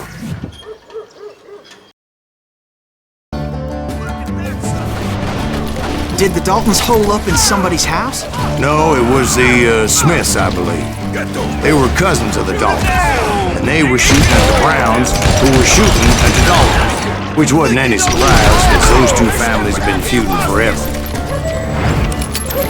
And since the Joneses are related to the Browns, they shot at the Smiths, pissing off the Heimhoffers, whose daughter recently married a Smith. Well, bullets were flying every which way as all the old feuds in Kansas caught fire all at once. There was a hell of a lot of pissed off people in Coffeyville that day. But that's just the way life is sometimes. Shit happens.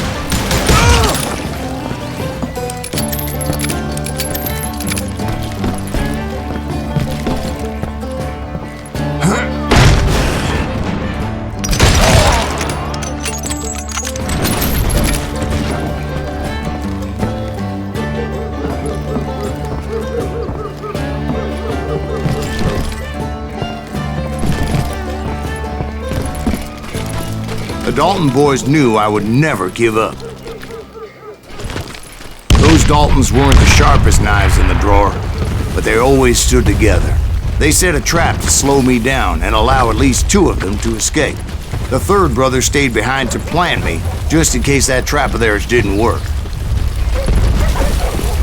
It was Emmett, the youngest, and he decided to stand his ground and face me down. I ain't afraid of you, Silas Greaves. This is where it is.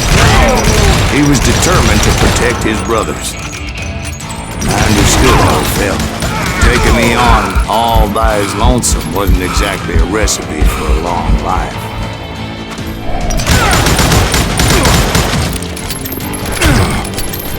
Blow your damn head clean off!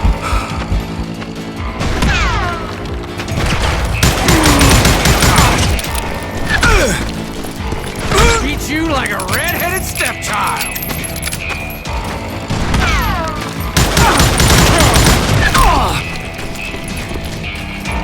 It's all killing time.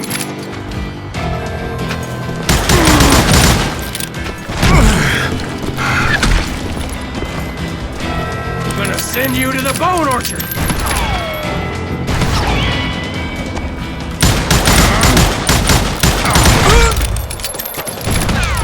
You messed with the wrong damn Dalton.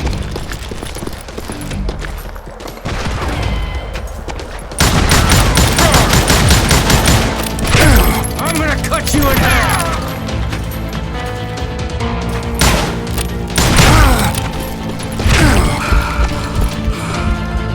You are dead, law dog!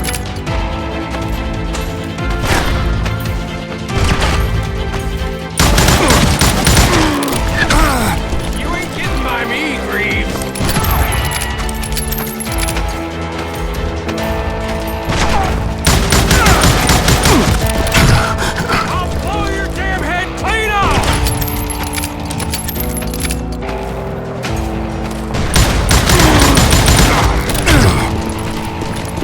Tear you apart!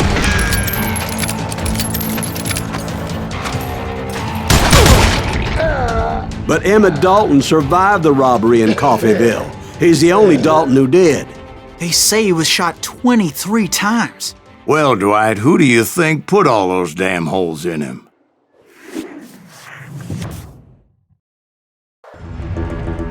But I have to admit, that boy had grit.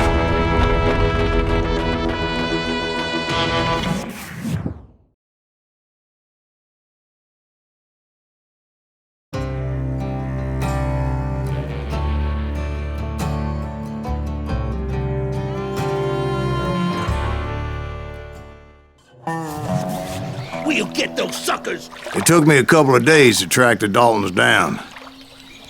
They can't get away with this! And in that time, a whole posse of local vigilantes offered to lend a hand.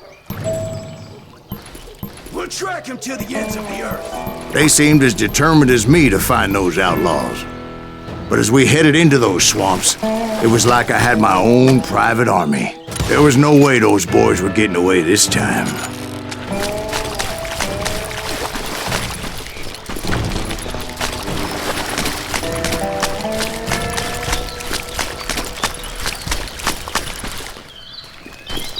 It was early fall, right? Beautiful time of year. At least you had the weather on your side. Not by my recollection. It was damp and foggy as hell. It was tough to stay on a true course, so we kept an eye out for landmarks.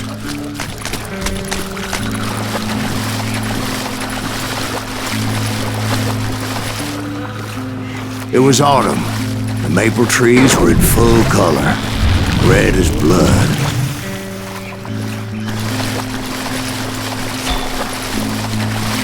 The rains that year were torrential, so the whole area was flooded. The vigilantes had spread out wide, and pretty soon I couldn't see anybody. Bury them in the swamp! Plant them where they stand! Except for some bitches ahead of me wanting to do me harm, so I had to face them alone. I wondered why my compatriots didn't come running when they heard the shots.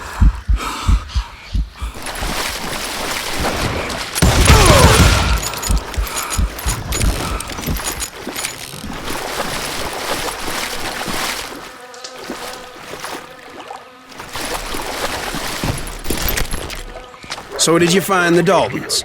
Not yet, but I did have the questionable pleasure of meeting a few of their friends. The boys had established quite a reputation by that time, so they attracted all manner of riffraff to their cause.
And my reinforcements was nowhere to be seen. Point being, I was under serious attack.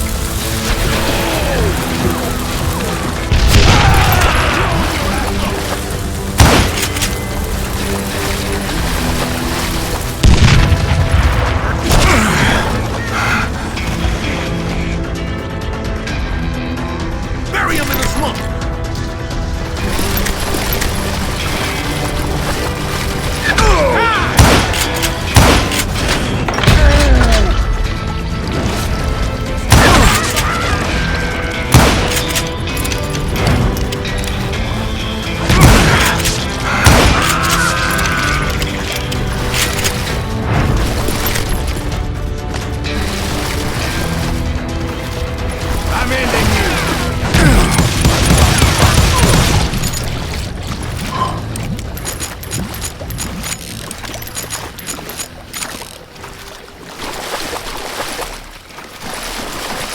But luckily, a barn materialized as if right before my eyes. I scrambled up top to get a better view, but just ended up falling inside. So, how did you get out? The barn doors was open. About right then, I saw some suspicious characters running for the bushes. Of course, I followed them. But that goddamn swamp was like a goddamn maze, and pretty soon I had no goddamn idea where I was. Steve? Steve? Steve? Huh? Oh, no, I'm listening. Indians surrounded me from all sides.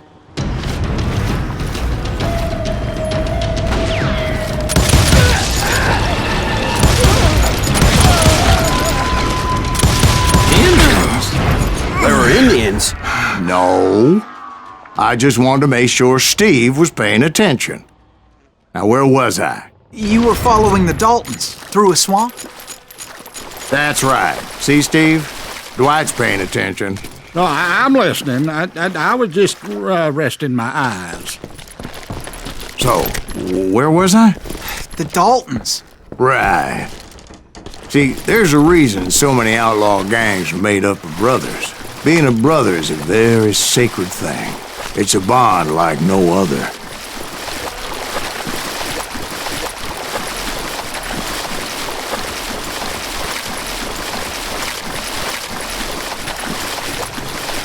Bounty hunters! Stop that, son bitch! There he is! So did you ever find the damn Daltons? Not yet. But I did find a few of their cousins. You Kansans breed like rabbits. More Smiths or Heimhoffers or who knows what. But hell, what's more important than family? I bet Ben knows what I'm talking about. Need a dustpan to pick you up.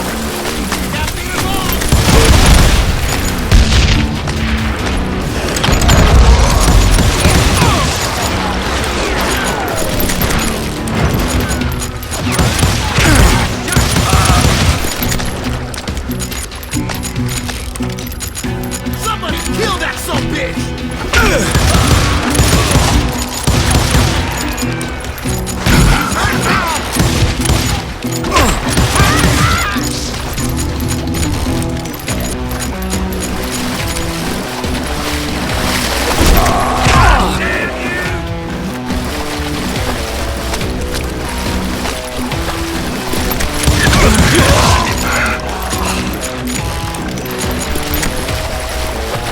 Waste your bullets. Go ahead. Don't let that asshole get away with this.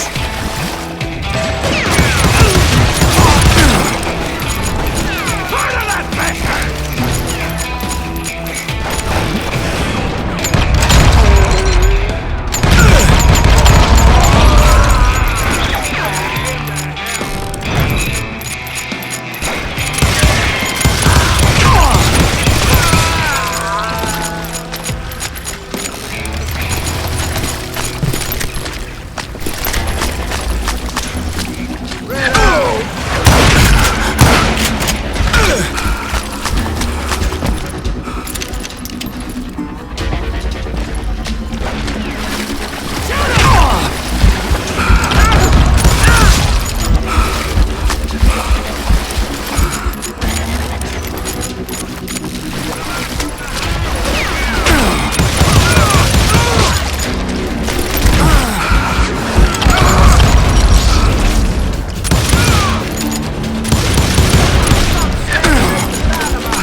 Those Dalton boys were out there somewhere, standing together against anyone who would threaten them.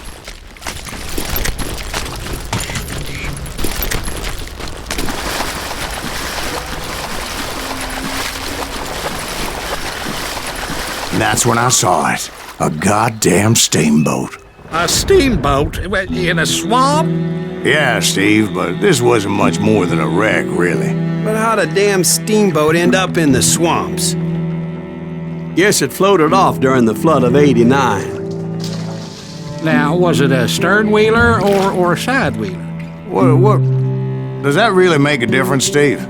It was a steamboat with a goddamn army on board. It was then that a fusillade of bullets come raining down from on high, and those vigilantes who accompanied me weren't anywhere to be found. But among those men that were shooting at me, I thought I saw some familiar faces.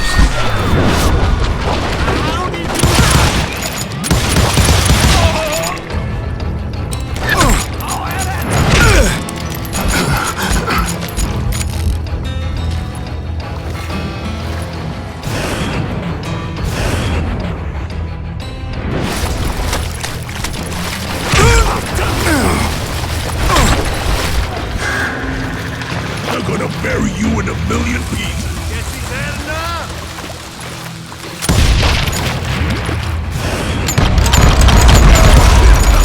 Not like that.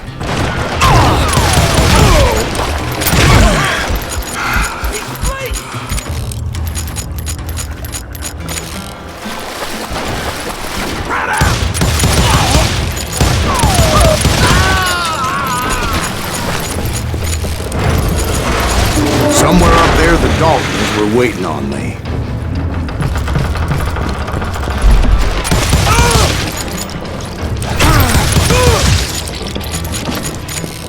Sounds like you don't give up too easy.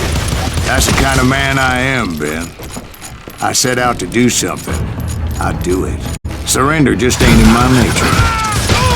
Plus, I'm stubborn as hell.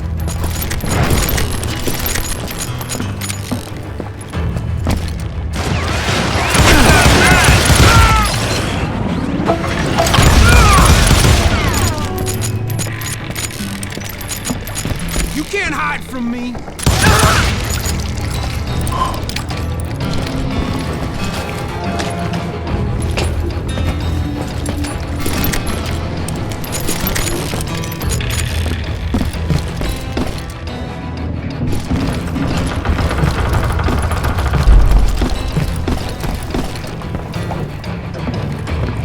Right about then, much to my relief, the vigilantes finally arrived. Their leader motioned at a cabin in the middle of the top deck, pointing me directly at the Daltons. I finally had them, after months of dogged pursuit. But it turned out that they had me. Take him out! I'm sending you to hell!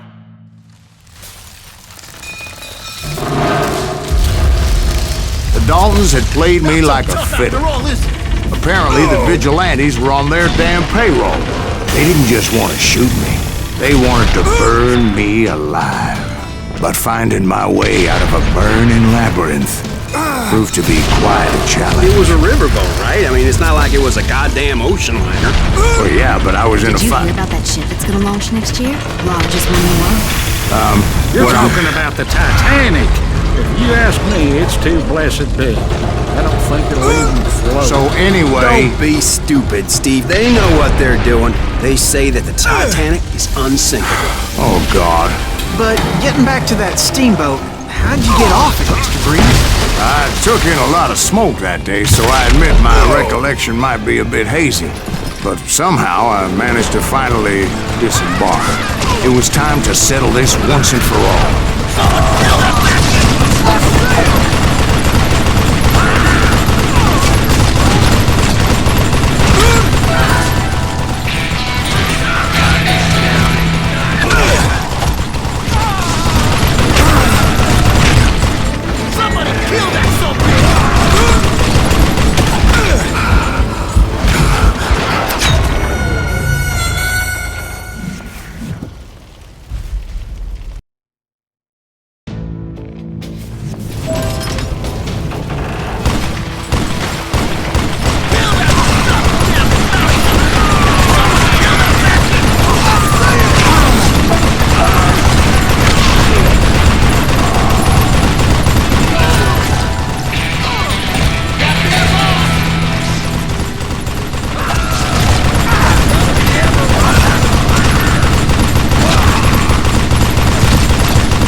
Grat weren't about to come at me one at a time. They were in this together. Two brothers side by side, determined to take me down. Confident that this time the odds were on their side.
They got it wrong.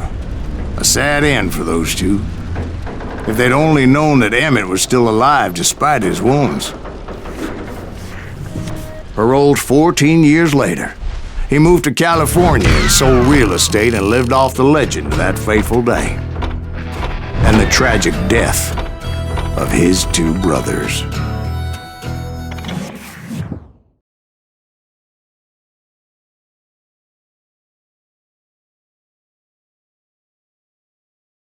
My own brothers died tragically as well, truth be told.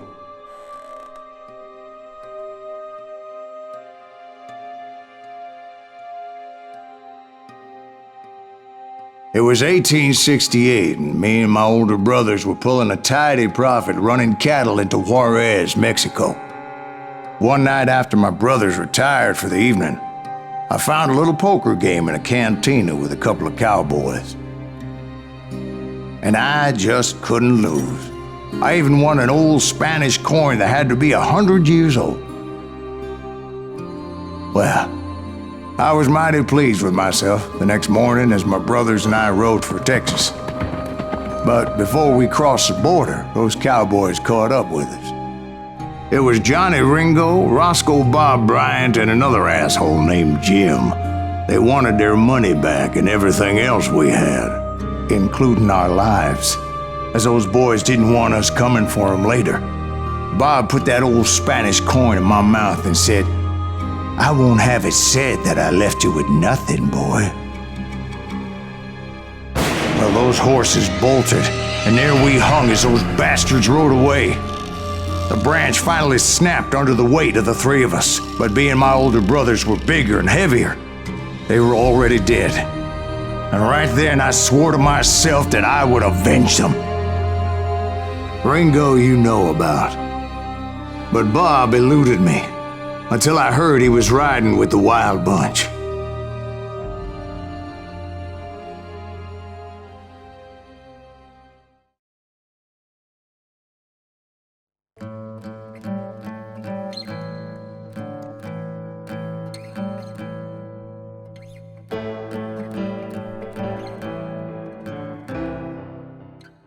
I'd been on their trail for months, ever since they left their hideout in the Bighorn Mountains. Led by Butch Cassidy, they were a loose association of outlaws who robbed banks and trains from Colorado to Montana. Among them was the Sundance Kid, and that murderous hombre I was tracking, Roscoe Bob Bryant. Were you a part of that giant Pinkerton posse after the Wild Bunch? No, boy. A circus like that would have slowed me down. Besides, I wanted Bryant all to myself. I'd heard about a large shipment of gold being transported to Wilcox, Wyoming on the Overland Flyer. They blew the bridge with the intention of forcing the train to stop. Well, I assumed the Wild Bunch was likely in the still intact part of the train high above. I was determined to make that sumbitch Bob pay for what he did to my brothers.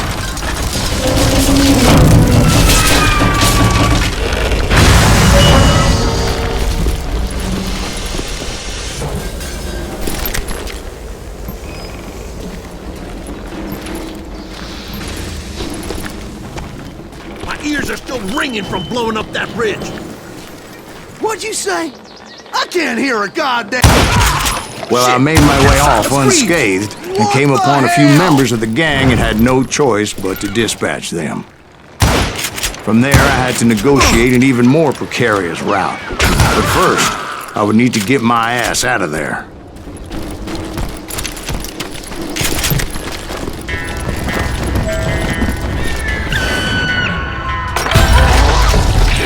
I jumped from the frying pan into the fire as the train was clearly fixing to fall. I had found the gang, but in order to find old Bob, I needed to fight my way forward past a whole passel of desperados.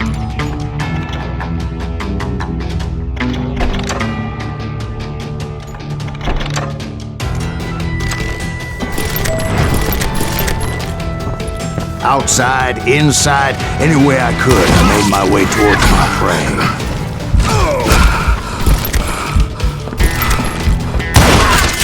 Well, what about the passengers? It was mostly a freight train, as I recall. There were no passengers aboard that day.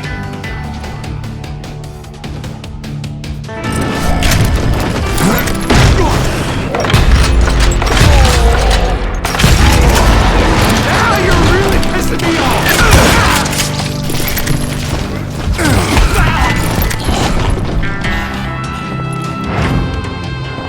As I mentioned before, I am not fond of heights, but I was too busy dodging bullets to worry about falling to my death. Odds were I was likely to die that day anyway, so I was determined to take down as many of those bastards as I could.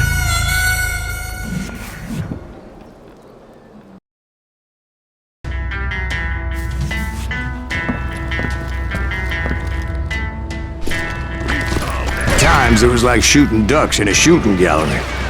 The only difference is these damn ducks shot back.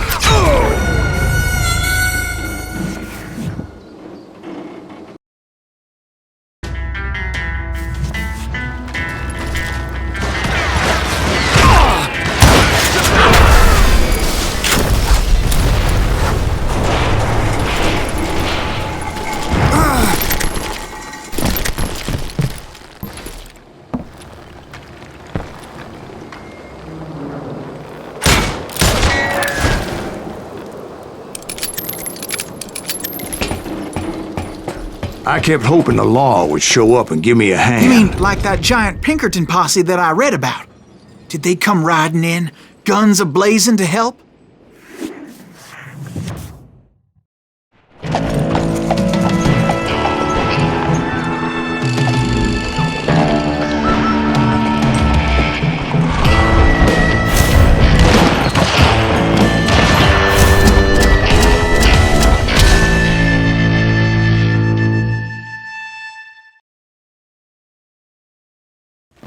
Help? From the Pinkertons? No, son. I had to fight the Wild Bunch all by my lonesome, as usual. Who the hell is that?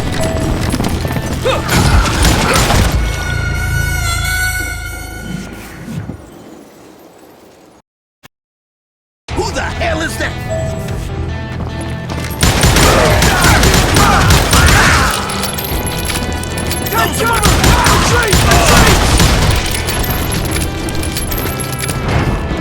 He's killing everybody! Calm down the thunder.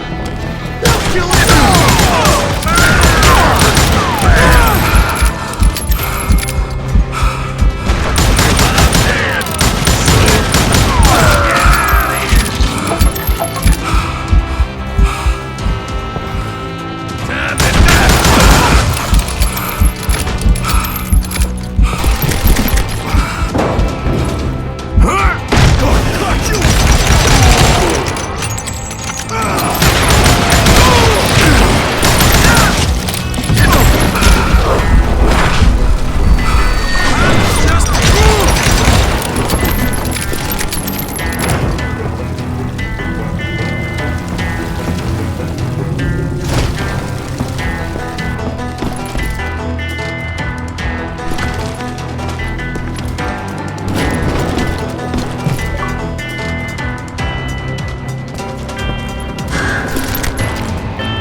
guess is those dime novels didn't portray this as it happened, did they?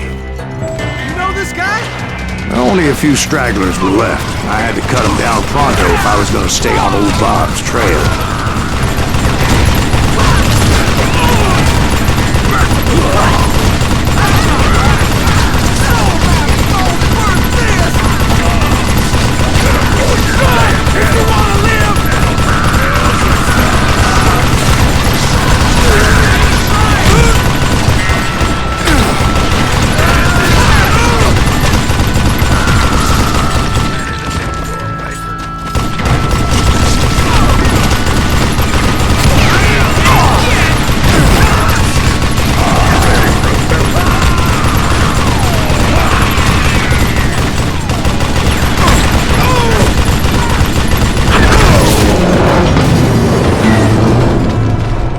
Once I silenced all those guns, I went searching for my nemesis, determined to finally have my justice. But the only survivor who welcomed me was George Flat-Nosed Curry. Who was he? The fastest gun in the gang. Right after Sundance, I mean. And Kid Curry, and maybe Elsie Lay. Though some folks might dispute that.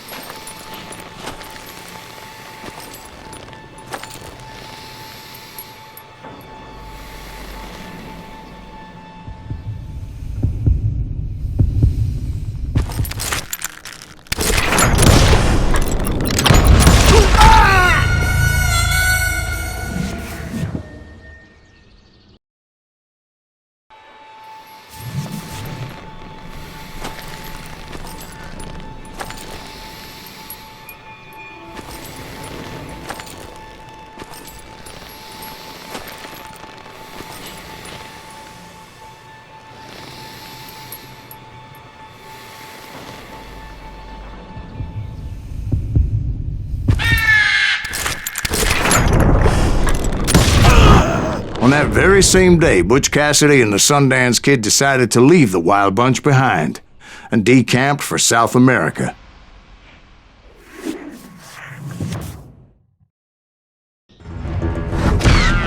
They ended up living down there for many years, but I'm sure you already know all about that.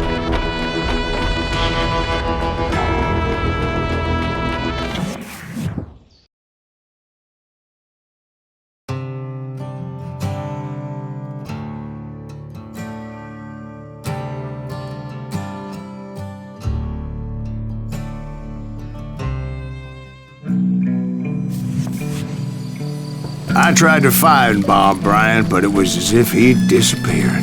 Sometime later, I heard the Wild Bunch was back together.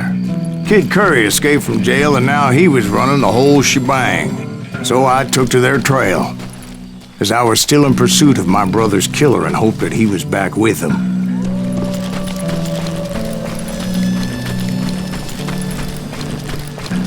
That Kid Curry's kinda crazy, ain't he? Don't let him hear you saying that. Anyways, I tracked those boys to a camp right outside Parachute, Colorado. Who's shooting at you? We're under fire! Somebody get this soapfish off!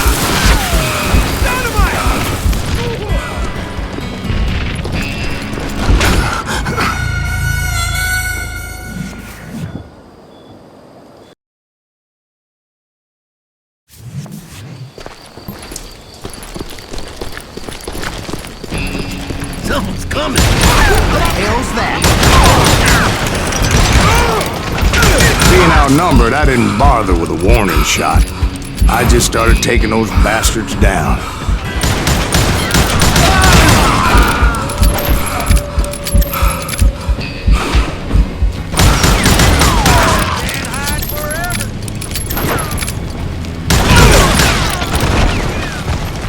Old Bob wasn't among them, and neither was Kid Curry. I could sense him close by, however, plotting something nasty. I just needed a clue as to their whereabouts.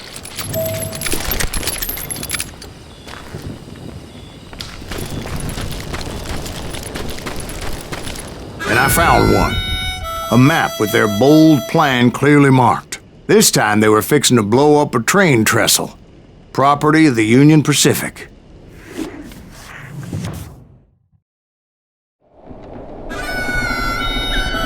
The plan clearly indicated how they were fixing to undermine several of the weakest wooden supports.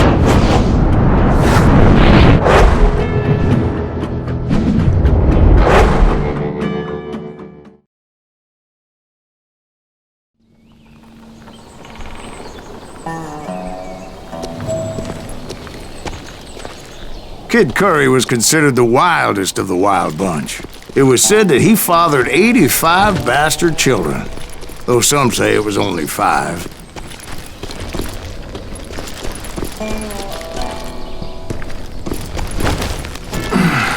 Kid Curry had bragged to a whore how he was gonna rob a train heading to the U.S. Mint in Denver. And that whore, Fat Sally, she told me.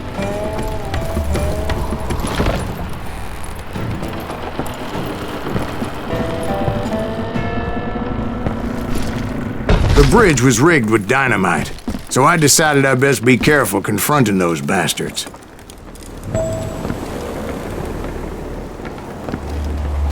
And I made it a point to remove any dynamite that I came across.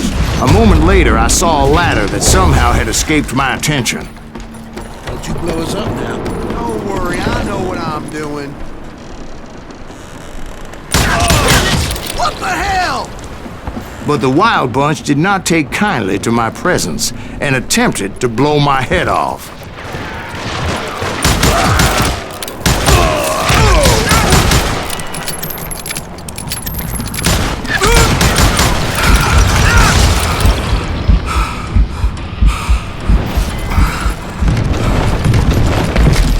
It appeared the kid had found a number of new recruits to bolster their ranks. Guess there's always desperate men willing to trade their lives for stolen treasure. You ain't killing me. What happened next?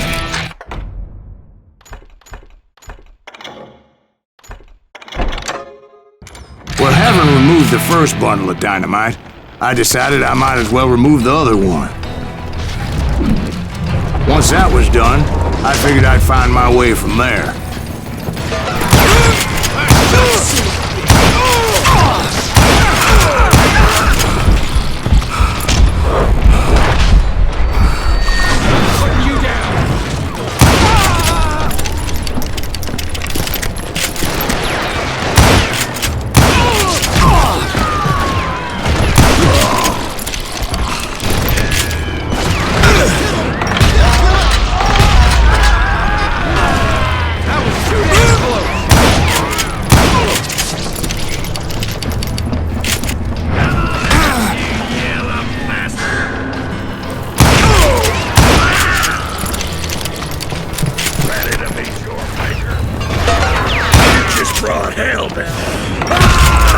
So, what happened then?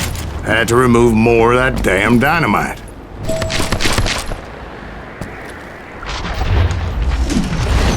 It must have been terrifying trying to make your way across. I was sweating it a bit, but then I noticed a footbridge tied up on high, so I shot the rope.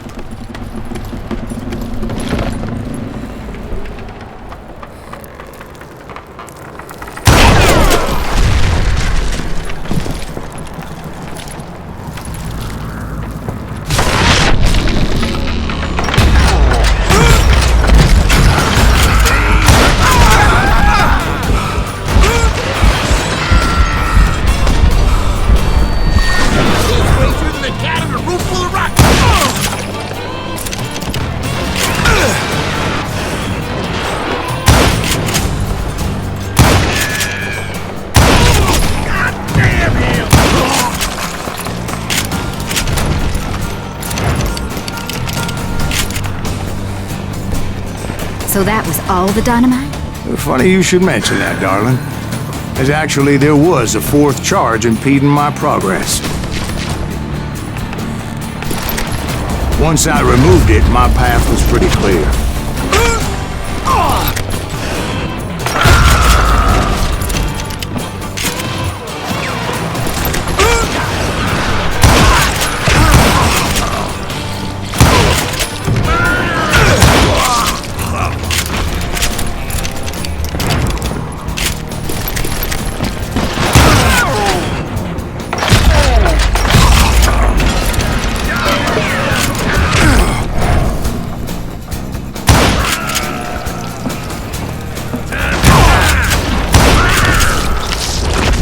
proceeded onward and realized that that way just wasn't gonna work.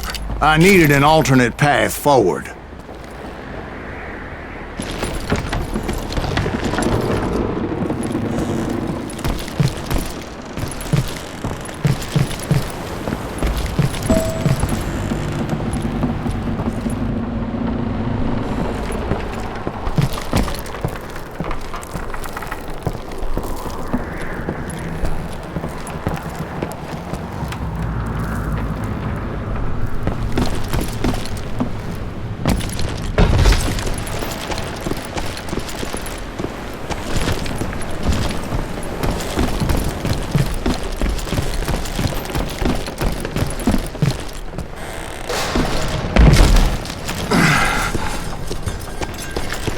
Luckily, I found a cave, and as I made my way back to the bridge, I saw something that concerned me.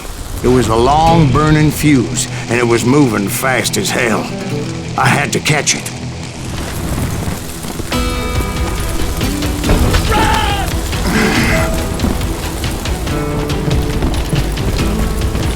The burning fuse was so damn quick, I had to run like the wind.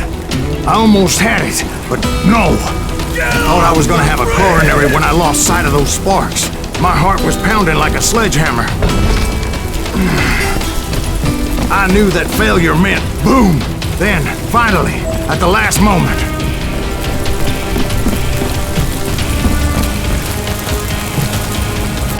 Whew.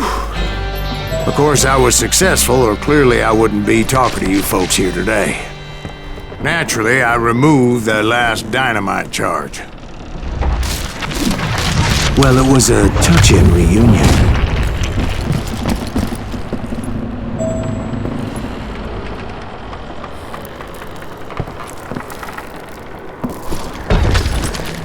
But by this time, I was thoroughly exhausted and dragging my ass, as I was not a young man anymore.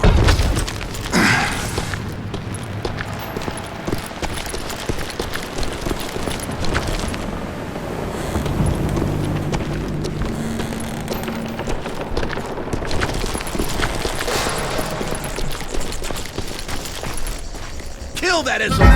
Make him bleed! Send him to perdition! Finally, I found those boys.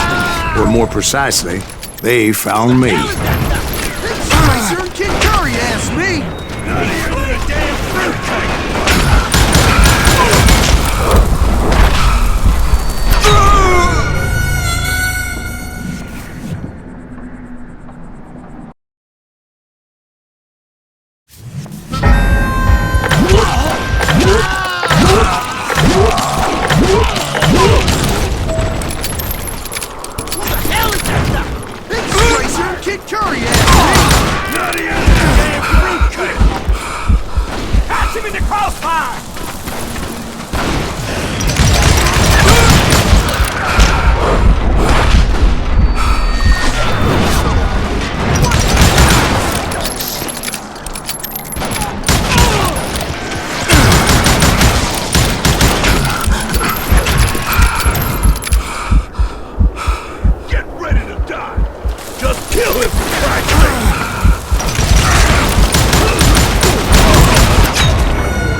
Just when I thought things couldn't get worse, Kid Curry opened up on me with a goddamn Gatling gun.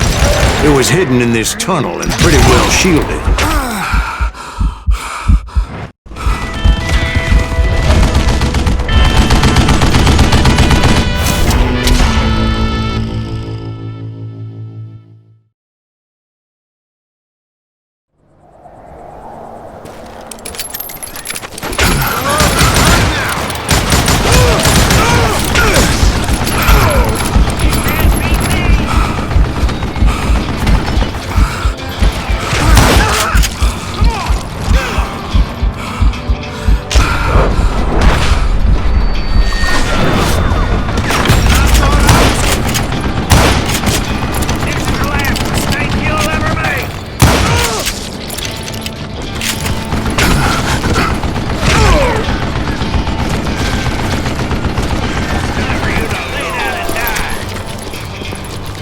Luckily, I had located some dynamite. I still, however, had my work cut out for me. Do you know who I am?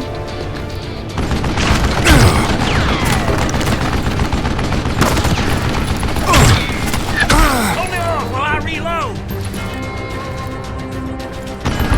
That smells like a kill you.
brought that tunnel down. And that's when I met Kid Curry himself.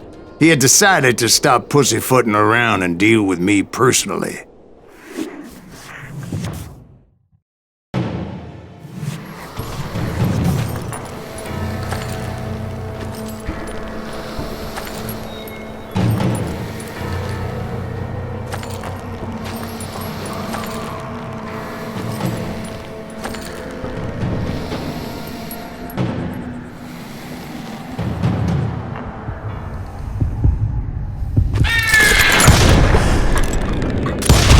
Fast as he was, I was just a bit faster. And as he lay wounded, I demanded to know the whereabouts of Roscoe Bob Bryant. He shouted at me, "Is that what this is about? Bob went with Butch and Sundance to South America. You ain't never finding him."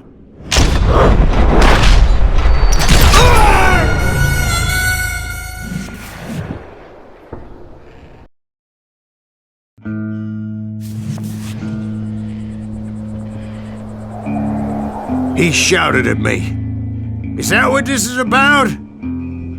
Bob went with Butch and Sundance to South America. You ain't never finding him."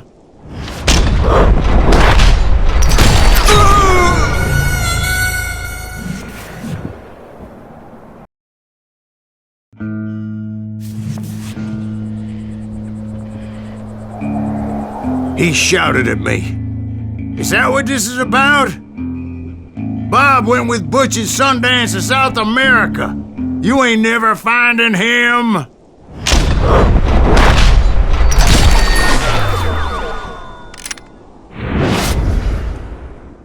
Those were his last words.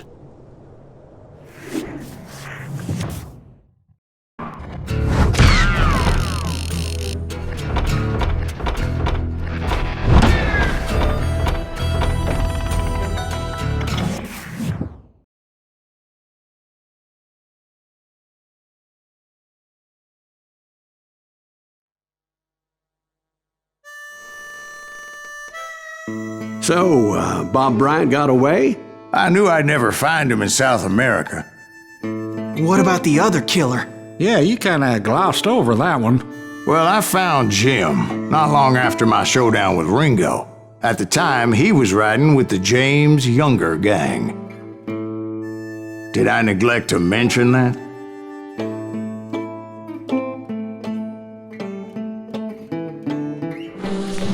Jesse James? The greatest outlaw who ever lived? Jesse and his kin rode with Quantrill when he raided Lawrence, Kansas, and killed near 200 people, boy. Nothing great about that. And from there, him and his brother went on to rob banks and trains from Kansas to Missouri. Which is why there was such a rich bounty on their heads. 40 grand for both of them, dead or alive. That's one hell of a payday.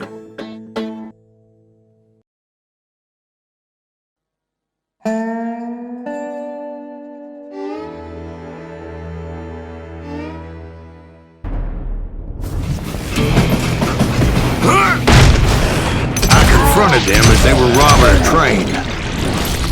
Bullets were flying at me from every which way. But I knew I'd have to fight my way forward if I was gonna find this Jim.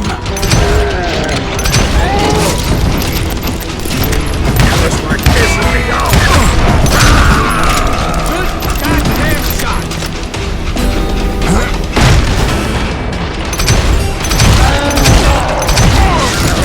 Now wait a second. Now, how'd they stop this train in the first place? Well, the James boys were experts at this.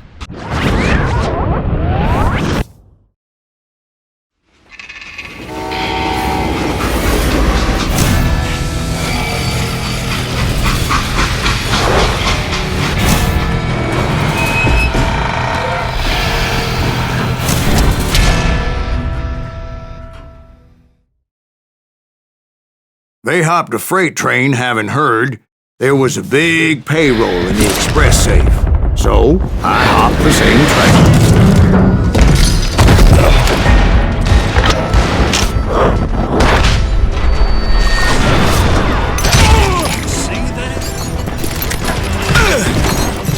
The James Younger gang was decimated after that little fiasco they had in Northfield, Minnesota.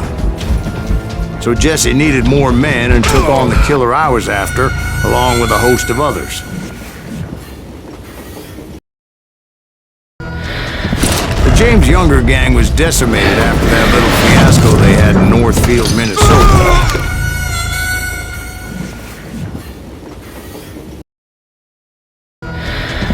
The James Younger gang was decimated after that little fiasco they had in Northfield, Minnesota. So Jesse needed more men and took on the killer I was after, along with a host of others. I was hoping to find my man and put a bullet in his head. Climbing around that train, I must have swallowed 100 damn bugs before I reached James Younger gang did the first train robbery west of the Mississippi. Sounds like you hold them in high regard. Everyone knows they were the most famous outlaw gang ever. And you took them all on by your lonesome. Again. I'm finding this all a little hard to swallow, friend. Well, maybe you need to wash it down with some whiskey. By the way, did I mention that that train was flying down those tracks like a bat out of hell?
Anyway, excuse me, Ben. Where would I find the gentleman's facilities? Suddenly I have an urgent need to drain my one-eyed snake. Well, I've had more than a few drinks, and I've been sitting here for quite a spell. Right through there. Let me show you. I've never heard so much malarkey in my life. You think he's bullshitting us? You don't think he's Silas Greaves? I think he's just some old drunk looking for some free liquor. I don't know, Jack. I think I believe him. You don't think he met Jesse James? Oh, you gotta be kidding me. That story makes no sense at all. Jack. I mean, you gotta be 2 bricks short of a load to believe that cock and bull story. I don't agree. Jack, lay off the bar. But you seriously think that tired old man went toe-to-toe with Jesse James? Well, that's better. Did I mention that this Jim was married to the infamous Belle Starr? Of course, I didn't learn that until later. Anyway, I made my way forward the best I could. Around the sides, over the roof. At some point, some sumbitch saw me and shouted out, "It's the damn Pinkertons!" It's the damn Pinkertons! Now, I never worked for that limey cocksucker, but I guess they assumed I was one of his assassins.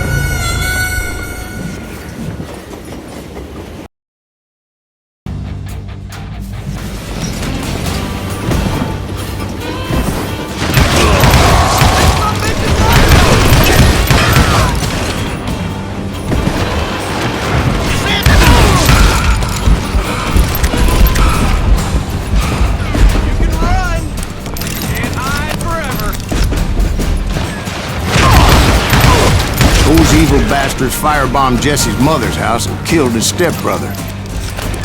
So it's no wonder each and every asshole on that train wanted me dead. Everybody's always mistaking you for somebody else, aren't they? Why is that, I wonder? Don't rightly know, Jack. I'm just telling you how I remember it. I bet you are.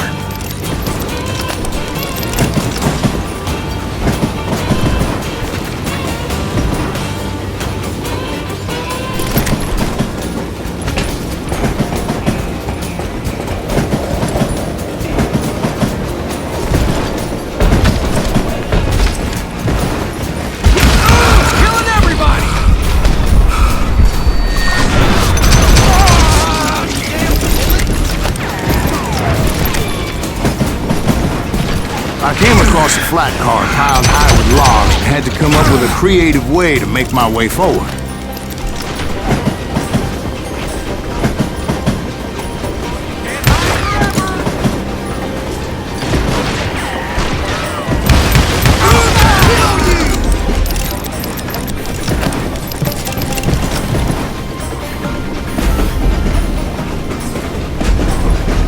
This asshole don't know who he's up against! Show yourself, coward!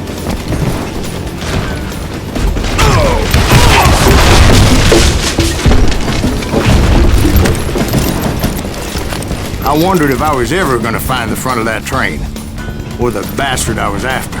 Right about then, I was attacked by some asshole on a Gatling gun.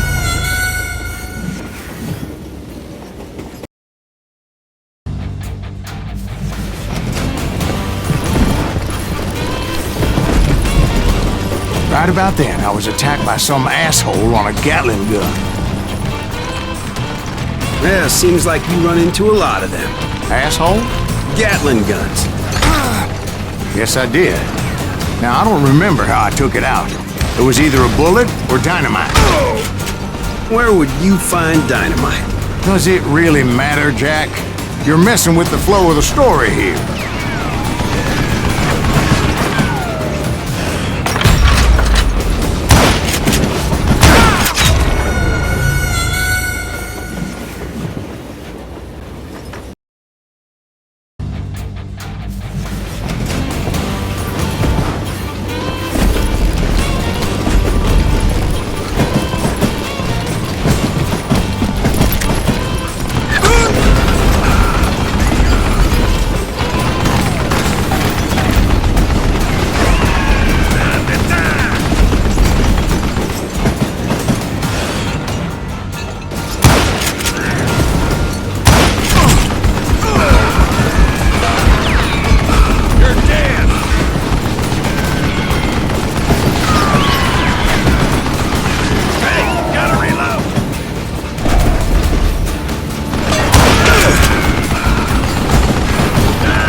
I was looking for Jim and shooting any son of a bitch stupid enough to get in my way.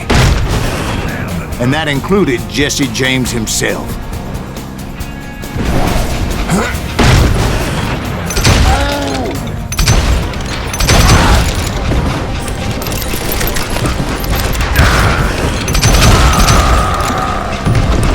sure were a lot of men determined to die that day.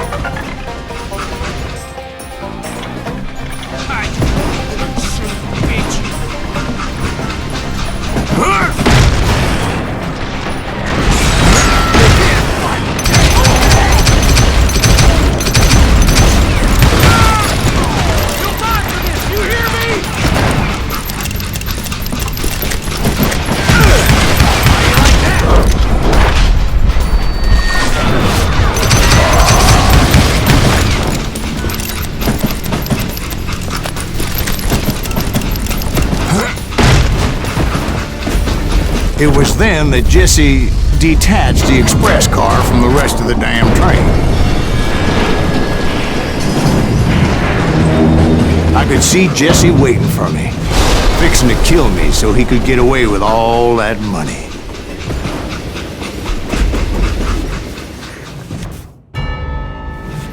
You had a showdown with Jesse James? Of course he didn't. Everybody knows that Jesse was killed by Bob Ford. Yeah, Jesse went out like John Wesley Hardin. Coward shot him in the back of the head. Guess it doesn't matter how far you run, does it, Ben? Your past always catches up with you.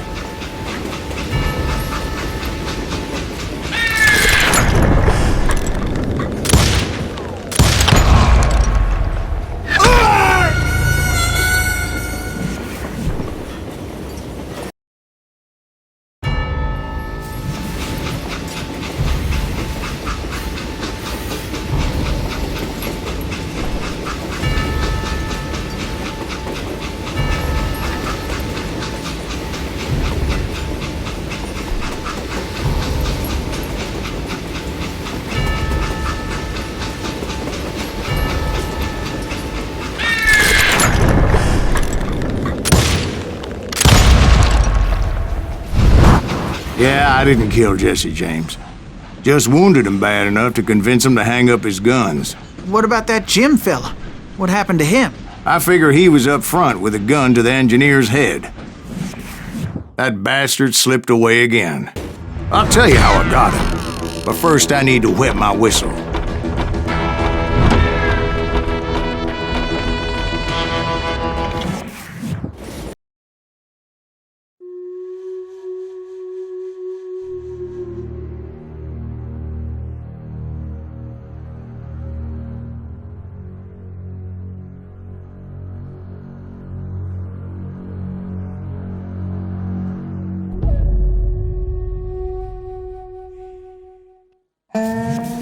After my showdown with Jesse, I continued to track his brother, Frank, and that sumbitch Jim.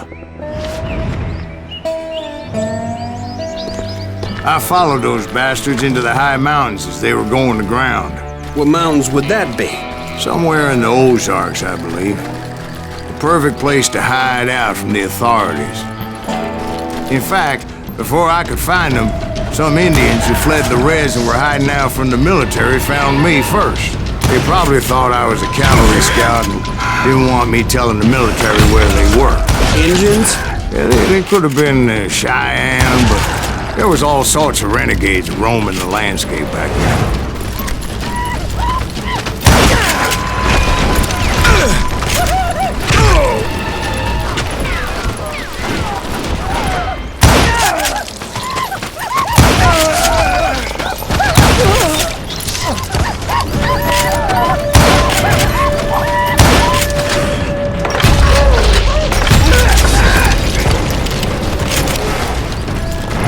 Hey, how about another whiskey, Ben?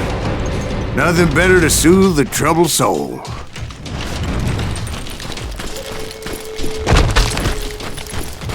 Now, where was I? Indians, right. I had more than my share of run-ins with the Red Man. Like that time... Did I tell you about Grey Wolf? Yes, sir. You did. Oh, of course I did. In fact, I could still remember that old medicine man's words to me. Jesus Christ, we're back to that again?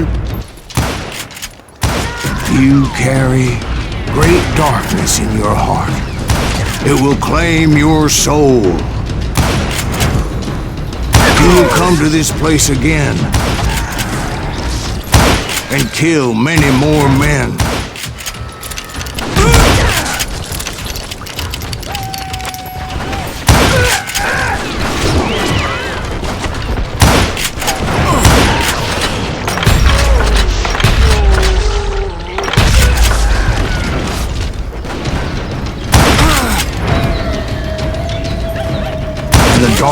will grow until it consumes everything you are.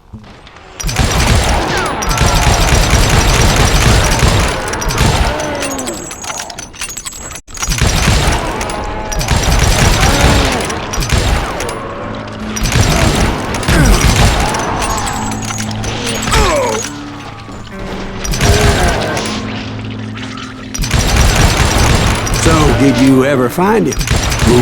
The man you are after. Let me ask you something, Ben. You ever think about death? Mr. Greaves, are you all right?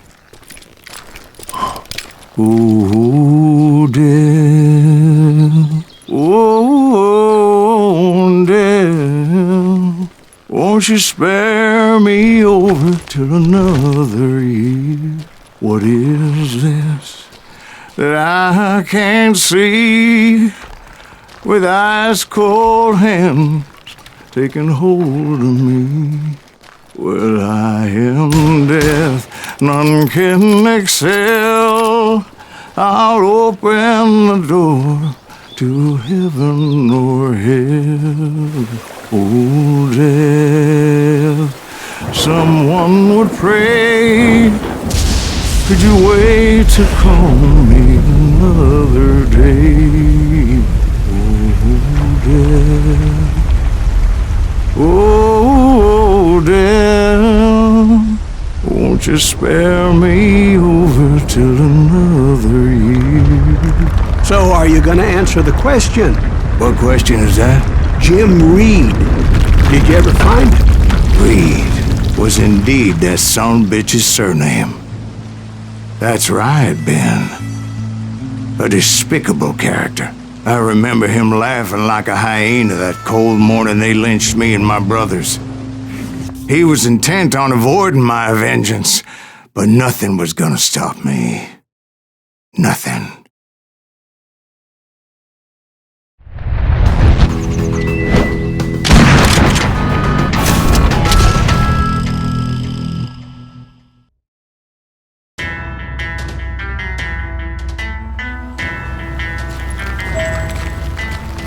I finally did track those outlaws down. They had long rifles with scopes and were well positioned to pick off any poor soul who came anywhere close.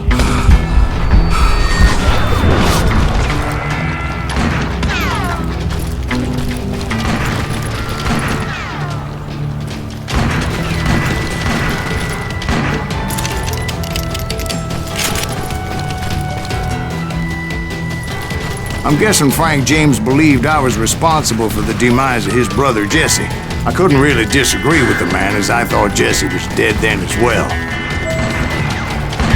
He backed off as I closed in on him, but he was still intent on killing me. And when I closed in on him again, he backed off again, looking for a better angle.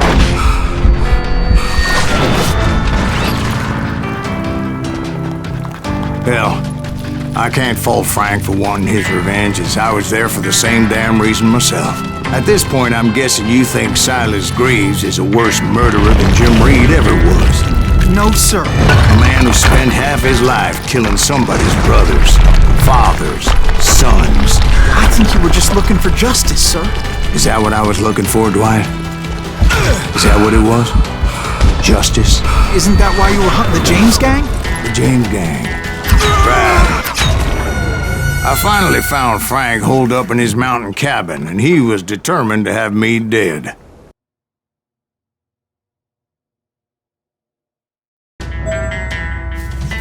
It was a pitched battle that could have gone either way. Luckily, I had some dynamite in my possession. Dynamite? On your person? A few sticks, just in case. It's always good to be prepared. Right. I'm just laying out the facts as I remember them, Jack. And that son of a bitch! Die!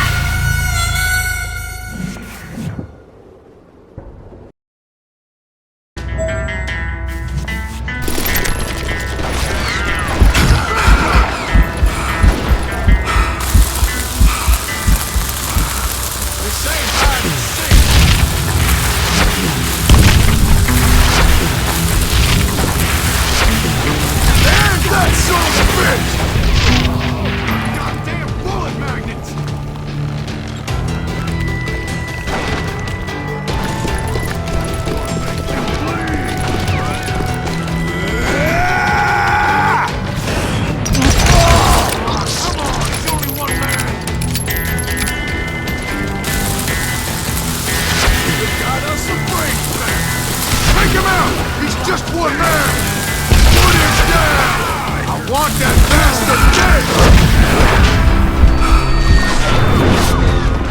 Are you shitting me? This is gonna hurt!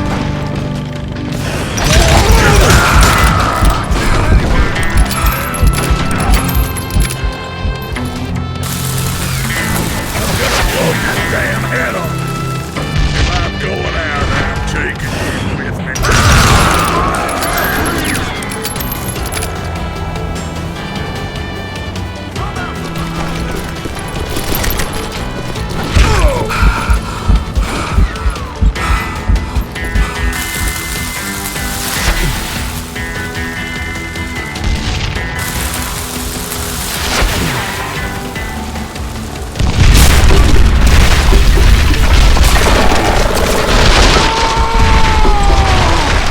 Old shack? Well, it went tumbling right off that cliff. With Frank James still in it? Yes, sir. But Frank James is still alive, living in Missouri, showing folks around the family farm for 25 cents a tour. I didn't say he died in the fall, now did I?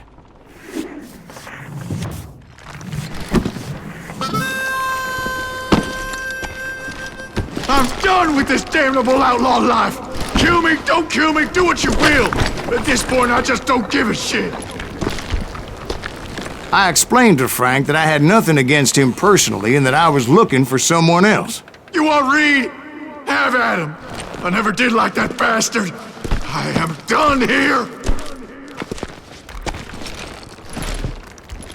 We parted in peace as Frank pointed out the path to my prey before making his way back down the hill.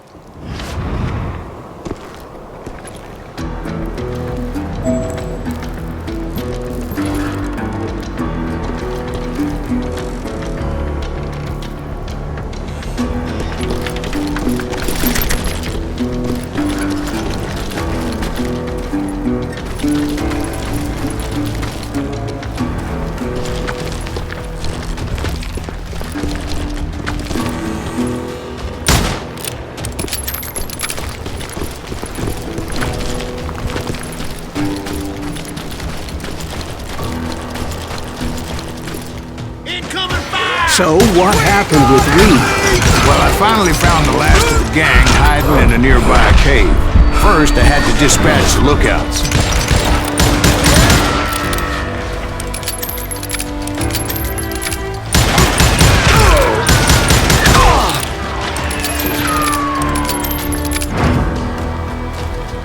You killed my brother! But I was determined not to let that murderer escape my revenge again.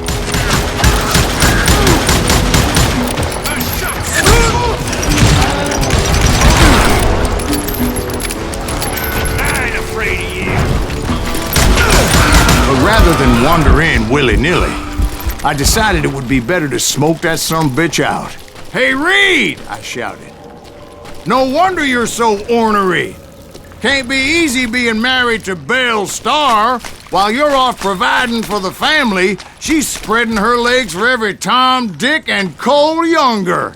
Not an attractive woman exactly, but very friendly. At least she was to me." Son of a bitch! It was then that the last bunch of bandits jumped out of hiding. Why won't this asshole give up? Will someone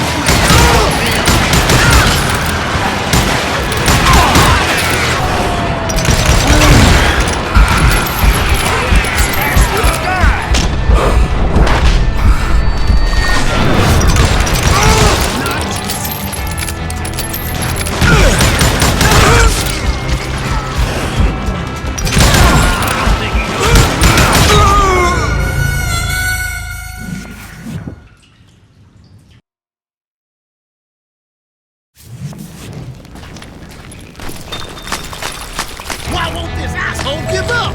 Would someone please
Eventually, it was just me and Reed. I had waited a long time to face him down, so I could repay him for what he did to my brothers.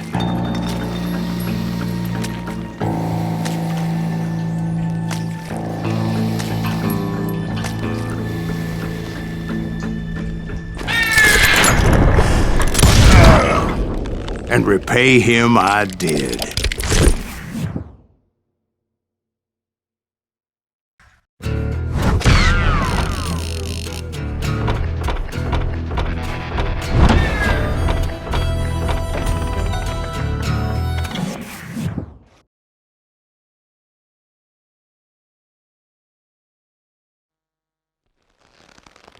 Well, I don't know about you boys, but I'm pretty beat. Well, it's too damn bad you never found that Bob character. Seems a shame he never had to pay. Well, funny thing about that, I did have one more chance at him.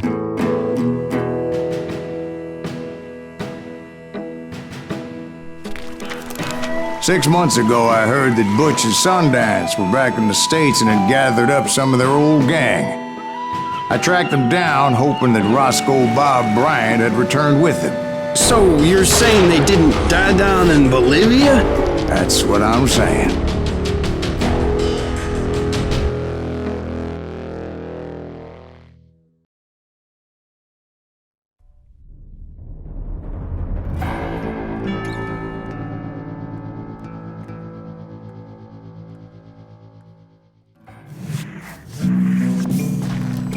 "40 years I had waited to get my hands on the last of my brother's killers. Not even an army of demons could have stopped me now.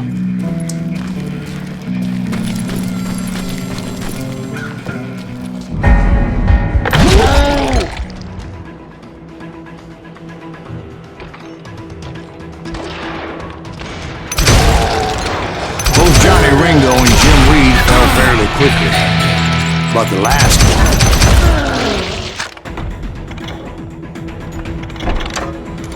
Roscoe Bob Bryant. That son of a bitch had managed to escape my vengeance time and time again.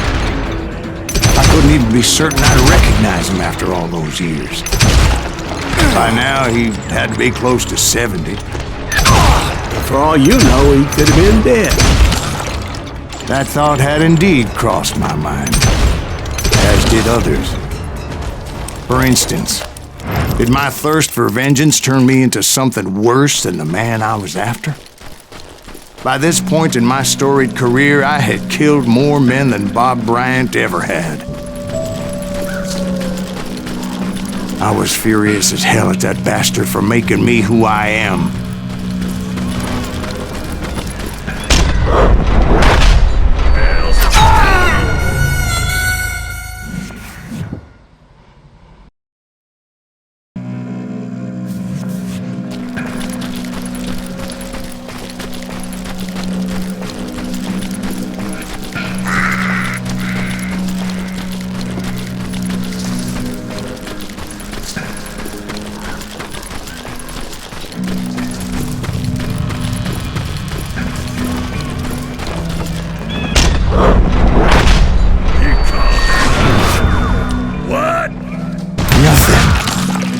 Stop me from taking his life. I'd been after that killer forever, from the time I rode with Billy the Kid.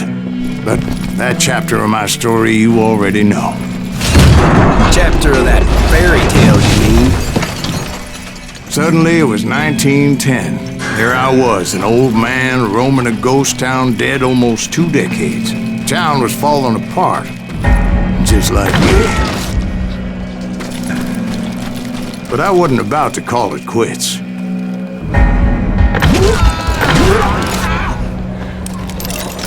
Even though the ghosts of my dead brothers were begging me to end what I started so long ago. Mr. Graves, are you all right? Would you like some water? The Wild Bunch knew I was there. They were after a treasure they had hidden before they fled, buried in the grave of a dead amigo. I intended to fill that grave with Bob Bryant's corpse. But like I said, the bandits knew I was on to them. They lured me in and hit me with everything they had. Kill that old-timer! Over there!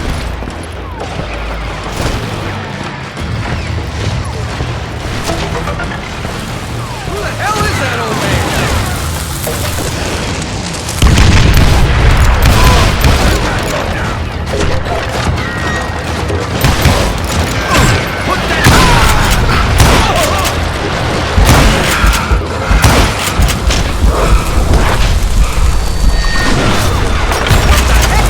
You obviously prevailed since you're sitting here telling us the tale. Gonna be loud!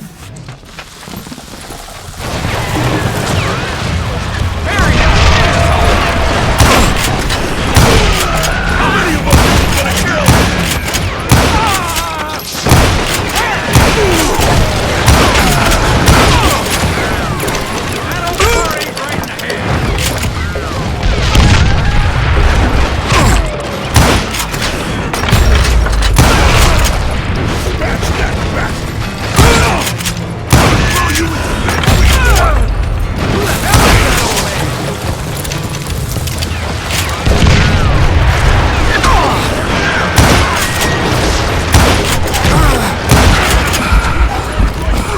But you obviously prevailed since you're sitting here telling us the tale. Actually, in that moment, I did not prevail. So I suppose we're talking to a ghost. Funny you should put it like that, Jack.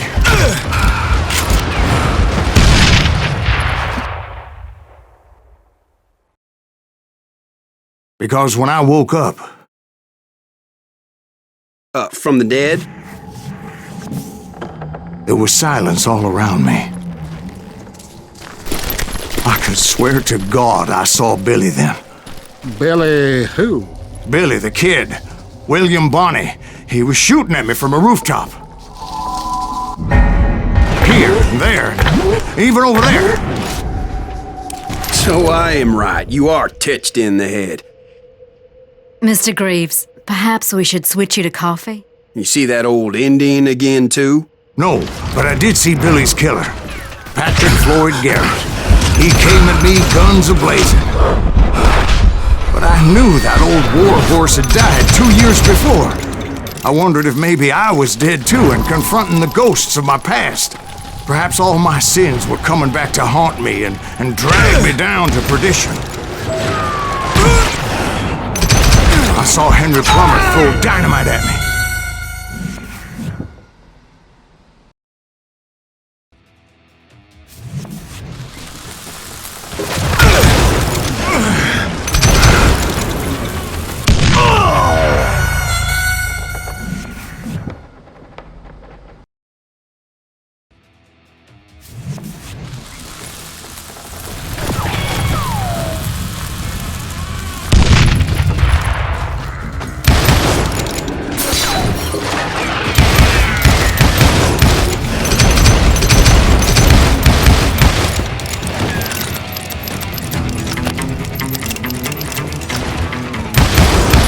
In the gates of the cemetery, I saw John Wesley Hargan, just like I remembered him.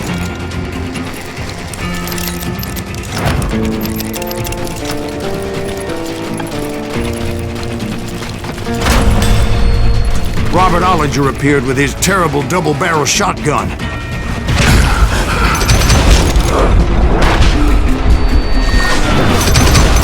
But no ghost army was stopping me. My father-in-law got hit with a fallen branch. He spent the rest of his life talking to dogs. Newman Hayes Clanton, William Brocious, John Peters Ringo, they all wanted me dead.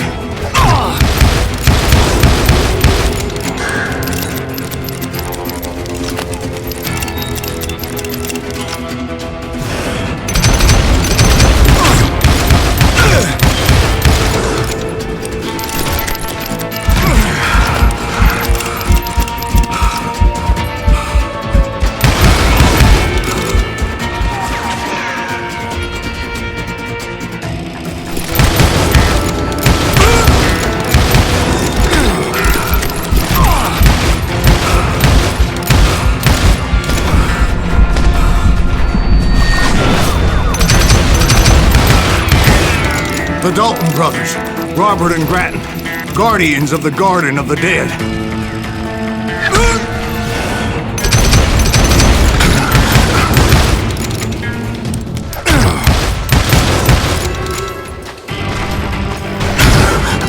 George Curry and Harvey Logan, alias Kid Curry, both thirsty for vengeance from the great beyond.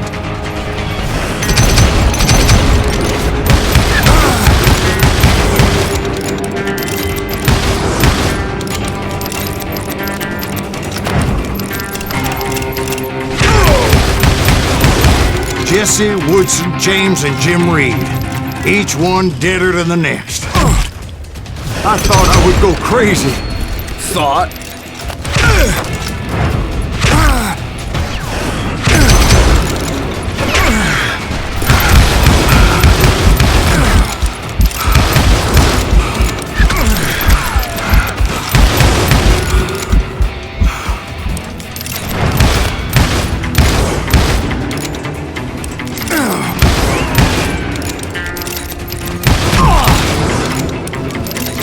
Finally, I saw Harry Alonzo Longabaugh. The Sundance Kid?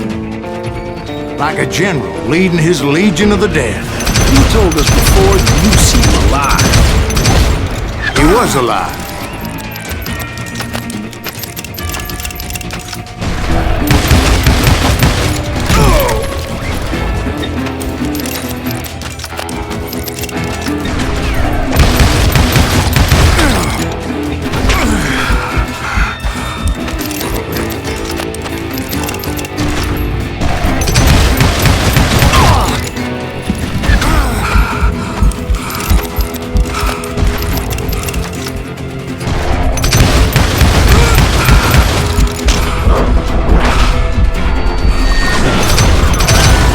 Then I heard a voice call to me from afar. It was Robert Leroy Parker, a.k.a. Butch Cassidy, coming at me from out of the fog. Thanks for taking care of that bastard.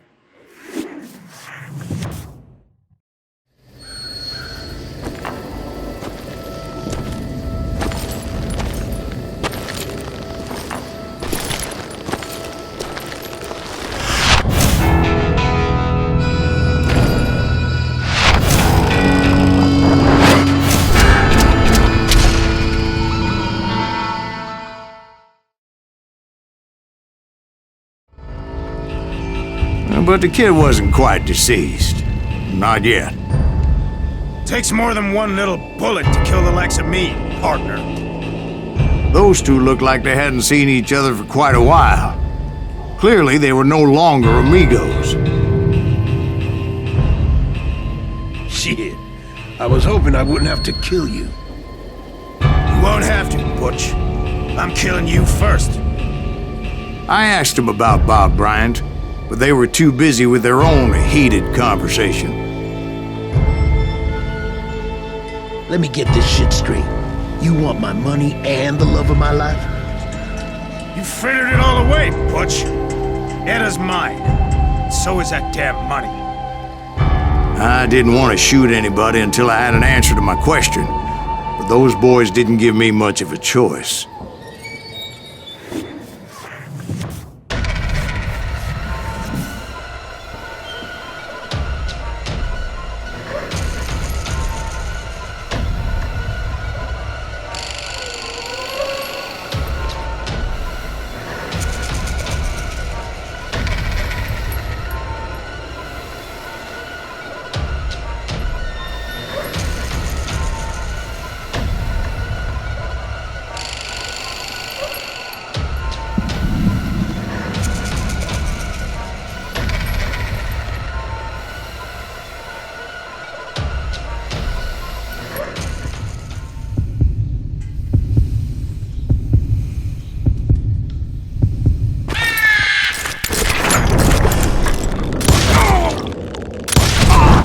Butch Cassidy and the Sundance Kid died there in that cemetery not 6 months ago.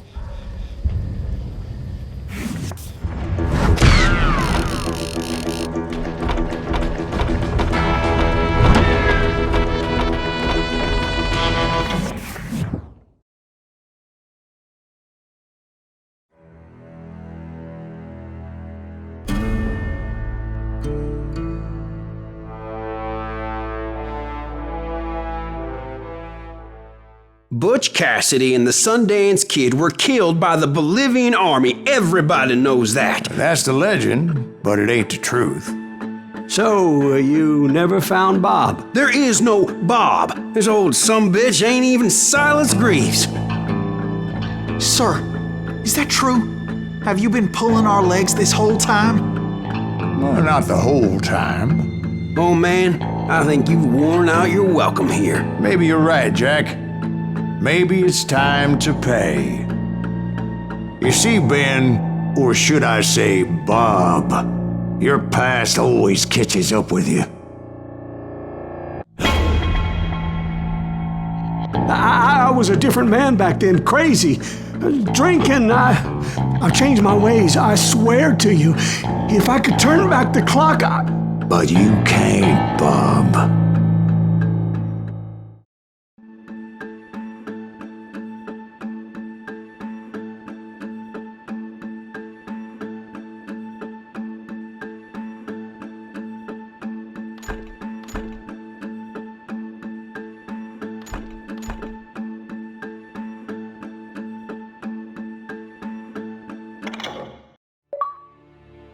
Why'd you toy with me like that? Telling those tales, knowing all along. Why not just lay your cards on the table? Wanted to suss you out, Bob. See what kind of man you turned out to be. Maybe prod you into drawing on me. See, all those years on your trail turned me into a killer. Can't even remember who I was before you tried to murder me. You, on the other hand, walked that very same path in exactly the opposite direction. What do you mean by that? You think your life is worth sparing, Bob? Boy, what's your name again? It's Eisenhower, sir. Dwight Eisenhower. What do you plan to do with your life, Dwight Eisenhower? Tomorrow I'll be leaving for West Point, sir. So, you want to be a soldier? Well, then do it right, son. Don't tear down the world out of anger and spite like I did. You build it up. You do something decent with your life, you hear me? Sir? Yes, sir.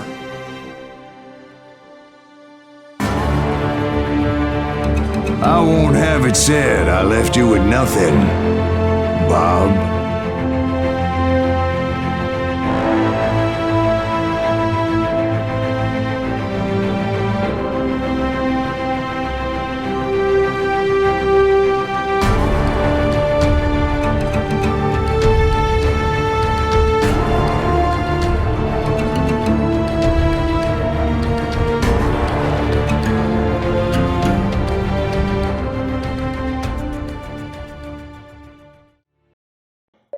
Ooh, dear.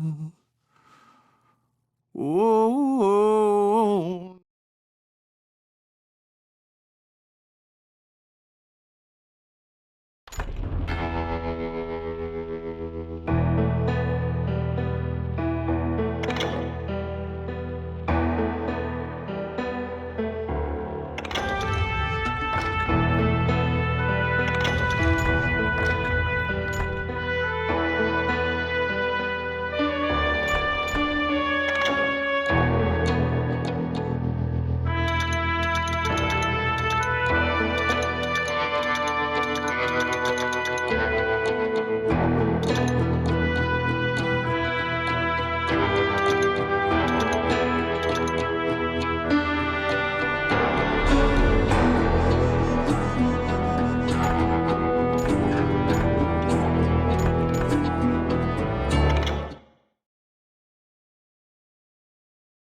Well, I don't know about you boys, but I'm pretty beat.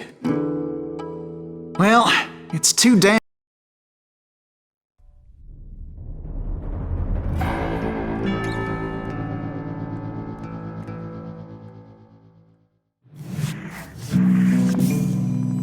"40 years I had waited to get my hands on the last of my brother's killers. Not even an army of demons could have stopped me now.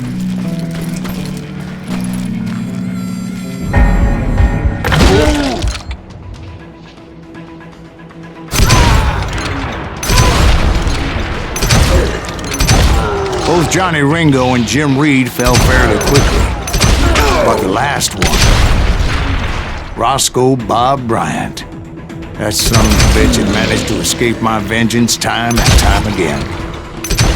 I couldn't even be certain I'd recognize him after all those years. By now, he had to be close to 70. But for all you know, he could have been dead. That thought had indeed crossed my mind, as did others. For instance, did my thirst for vengeance turn me into something worse than the man I was after?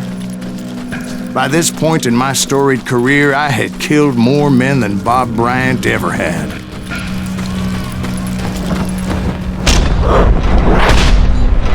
You ain't seen the likes of me. Nothing could stop me from taking his life. I'd been after that killer forever. From the time I rode with Billy the Kid. But that chapter of my story you already know. Chapter of that fairy tale, you mean? Suddenly it was 1910. There I was, an old man roaming a ghost town dead almost 2 decades. The town was falling apart, just like me. But I wasn't about to call it quits.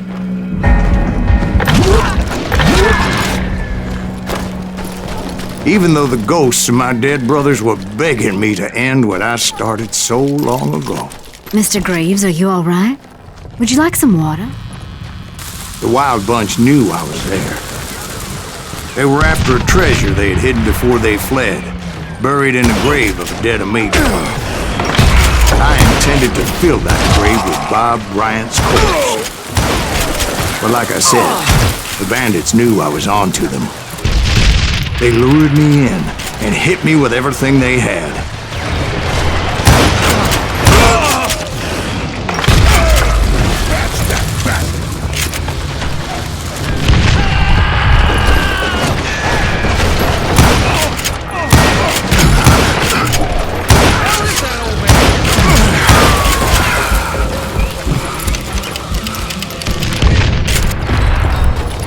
But you obviously prevailed since you're sitting here telling us the tale.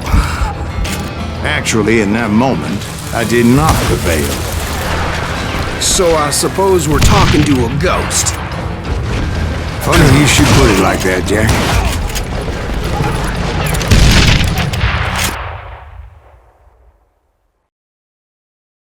Because when I woke up... From the dead? There was silence all around me. I could swear to God I saw Billy then. Billy who? Billy the Kid. William Bonney. He was shooting at me from a rooftop. Here, and there, and even over there. So I am right. You are touched in the head. Mr. Greaves, perhaps we should switch you to coffee? You see that old Indian again, too? No, but I did see Billy's killer. Patrick Floyd Garrett. He came at me guns a-blazing. But I knew that old war horse had died 2 years before. I wondered if maybe I was dead too and confronting the ghosts of my past. Perhaps all my sins were coming back to haunt me and drag me down to perdition. I saw Henry Plummer throw dynamite at me.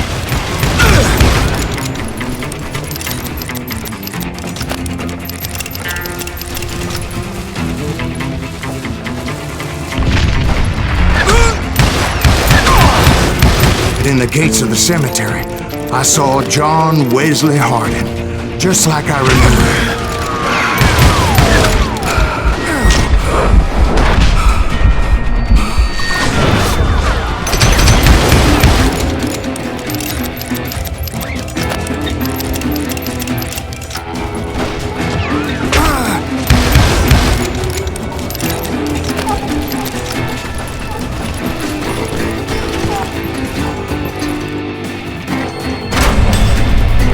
Robert Ollinger appeared with his terrible double-barrel shotgun.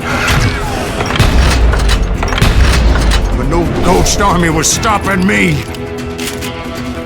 My father-in-law got hit with a fallen branch. He spent the rest of his life talking to dogs. Newman Hayes Clanton, William Brocious, John Peters Ringo, they all wanted me dead.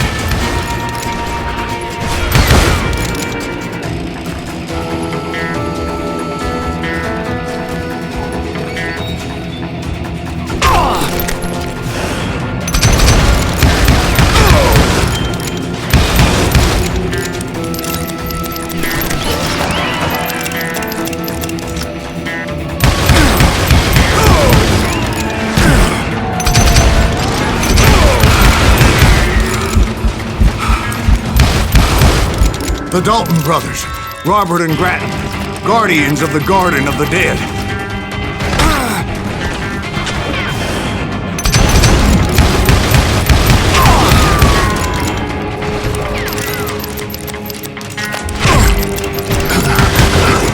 George Curry and Harvey Logan, alias Kid Curry, both thirsty for vengeance from the great beyond.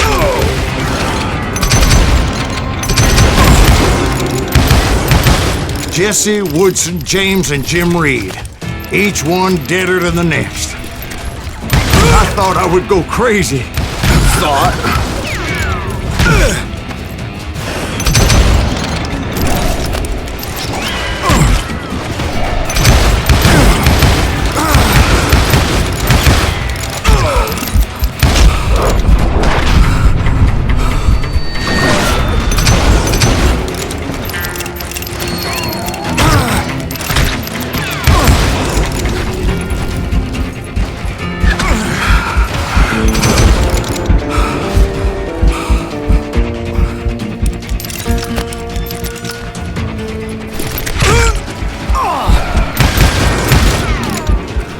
Finally, I saw Harry Alonzo Longabaugh. The Sundance Kid?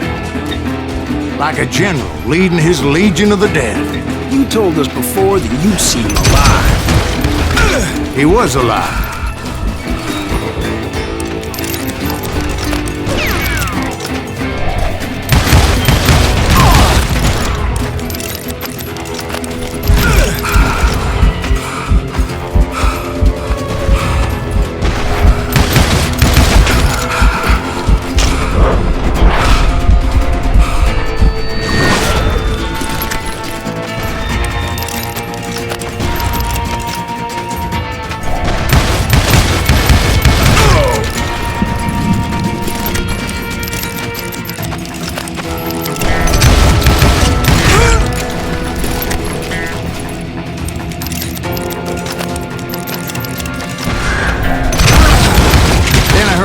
Called to me from afar.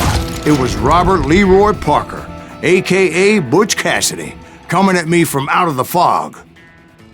Thanks for taking care of that bastard.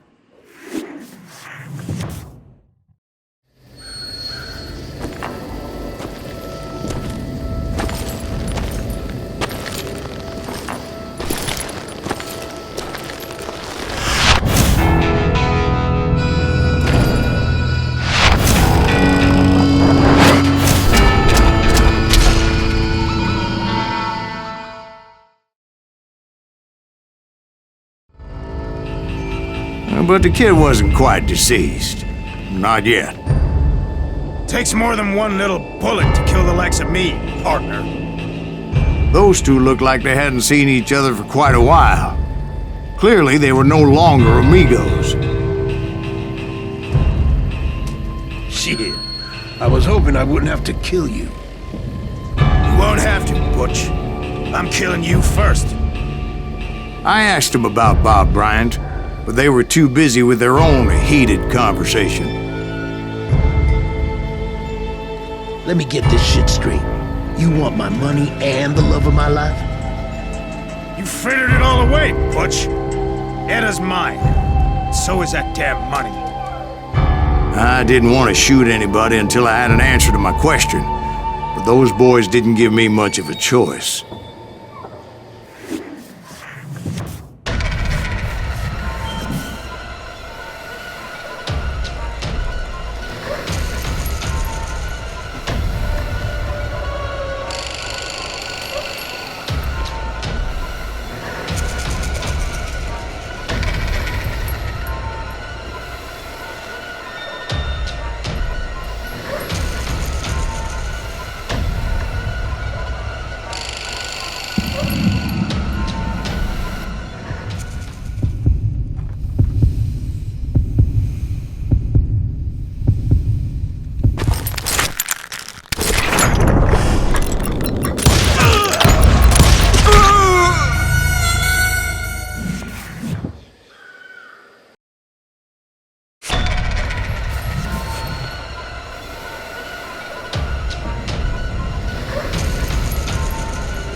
Butch Cassidy and the Sundance Kid died there in that cemetery not 6 months ago.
Aber Sie haben den Minister... Hallo 47. Ihr nächster Auftrag führt Sie in die Rockies.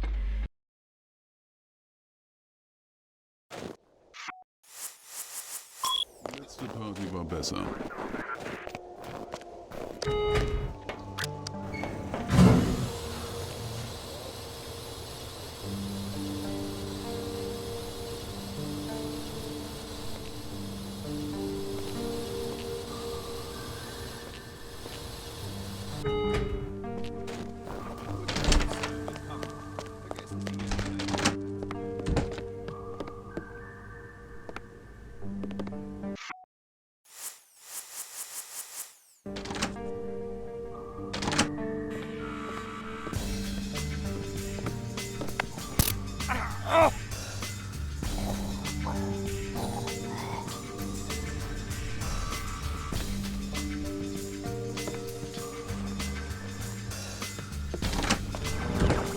Weitere Meldungen.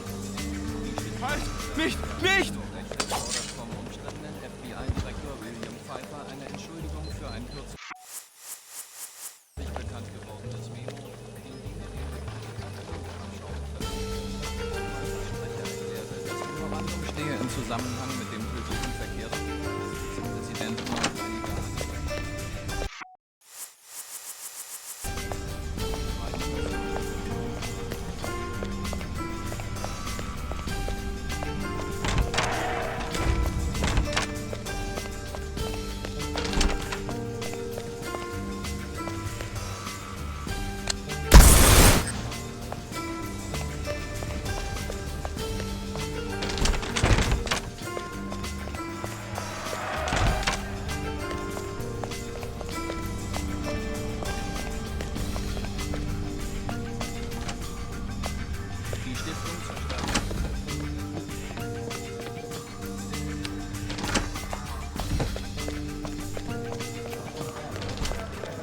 Hallo, schöner Mann.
Was war das für ein Geräusch? Nein, nicht!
Hallo, 47.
Nada que hacer aquí.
Oh Gott, dieser Verrückte dreht durch!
Hallo, 47.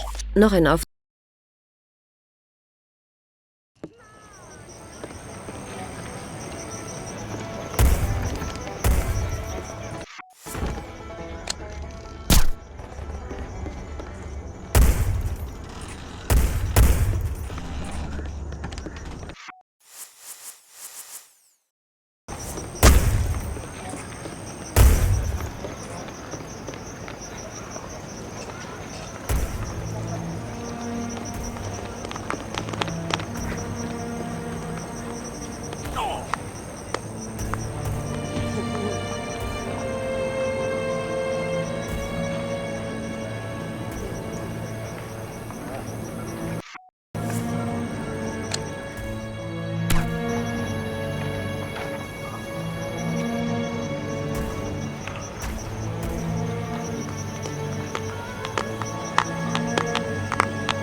Schick.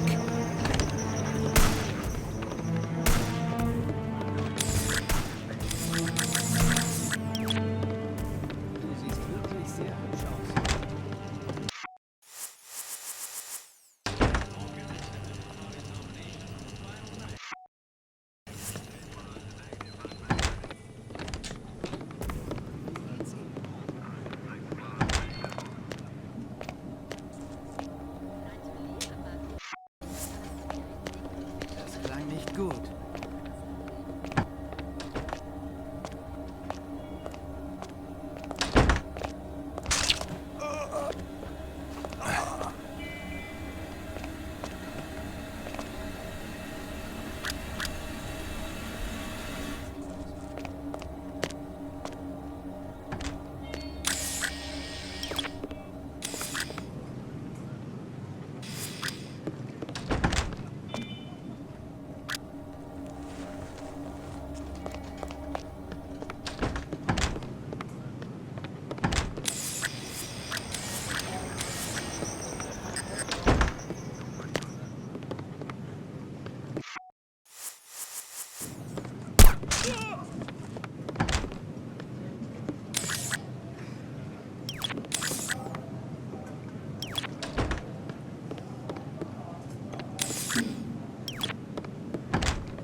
Nicht schießen! Ich bin unschuldig!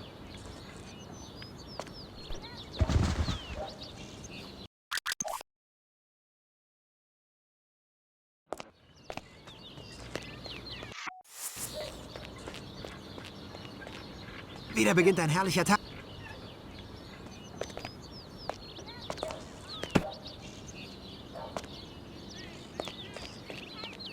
Tun Sie, was er sagt! Bitte!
Diesmal schicken wir sie ans andere Ende des Landes.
Hallo 47. Es gibt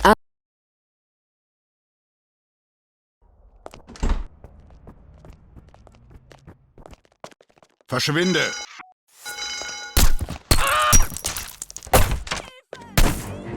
Weg mit der Waffe, Cowboy!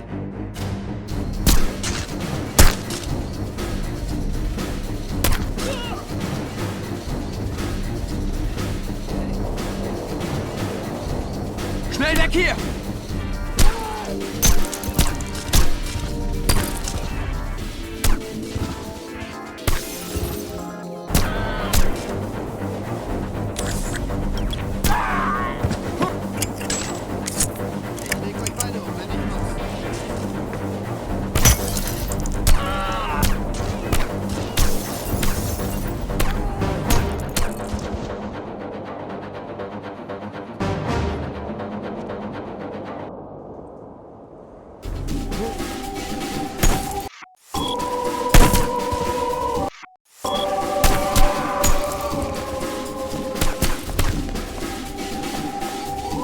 Tun Sie, was er sagt.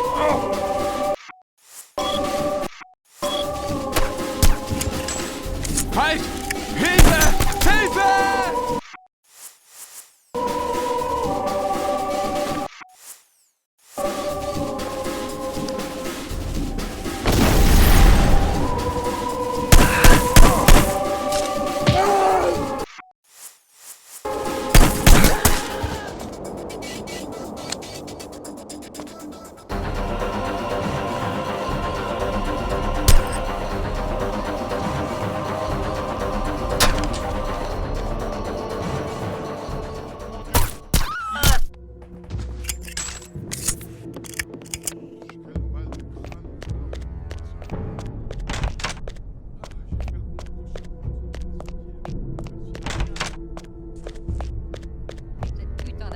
électrique d'avant-guerre.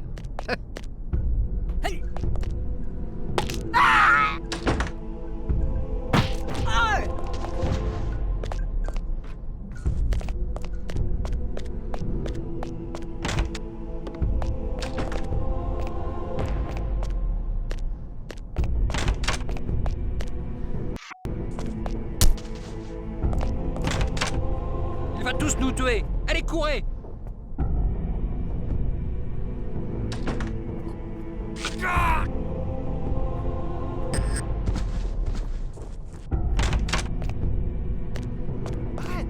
Arrête! Mais arrêtez-le!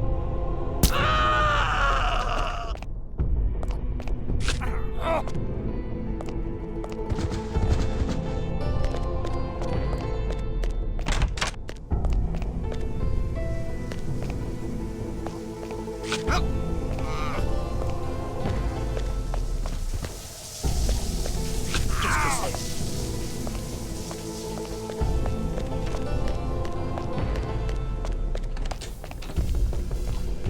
c'est?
Il va tous nous tuer. Allez, courez!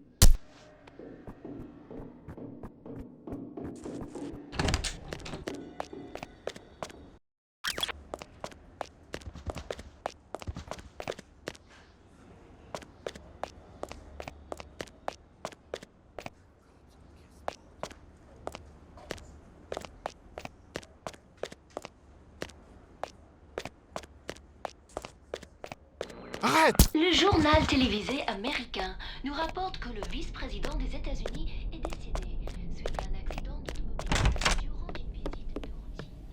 La Maison Blanche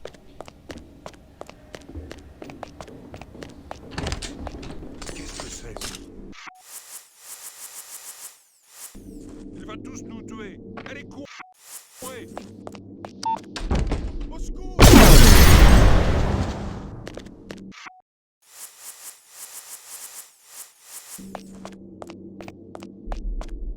Courez, courez pour sauver votre peau. Ah!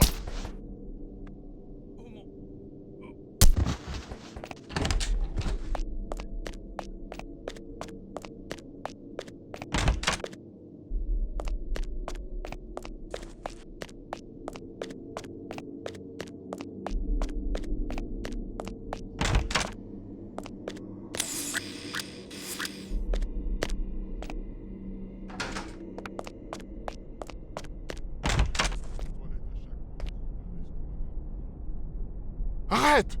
Arrête!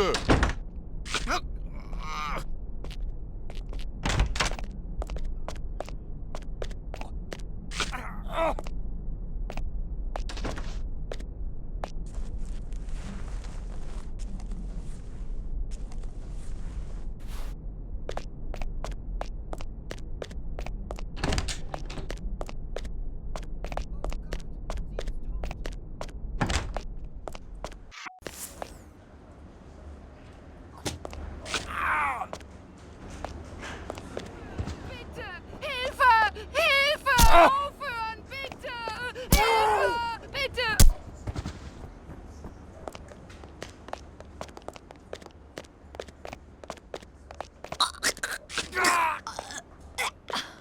Grundgütiger.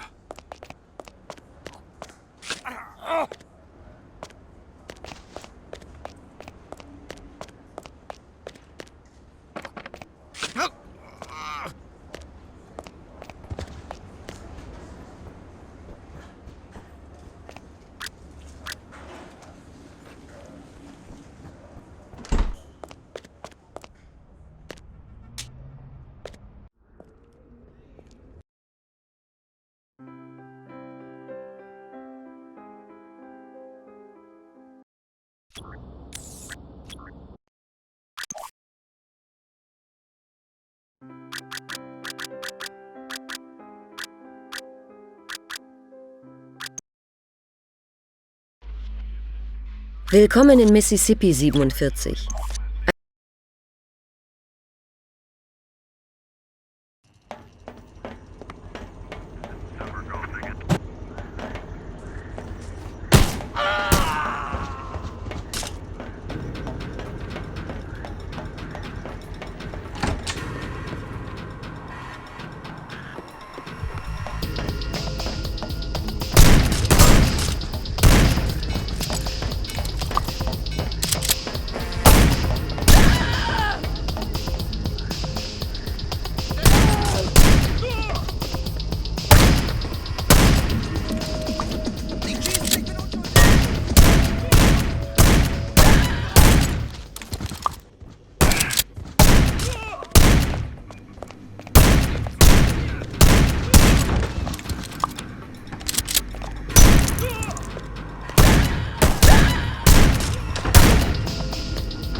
Willkommen in Mississippi.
Grundgütiger. Halt, bitte!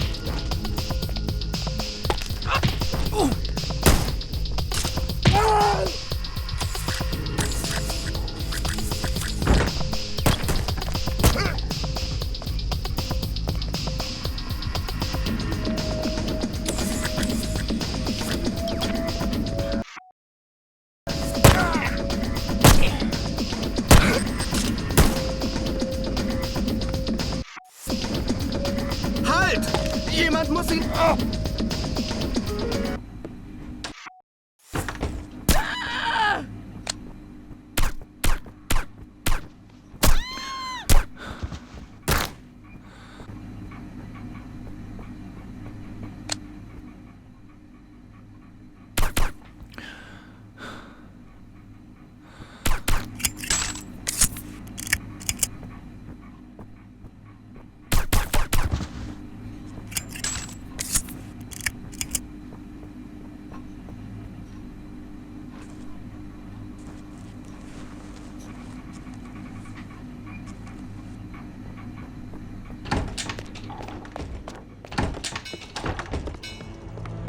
Halt!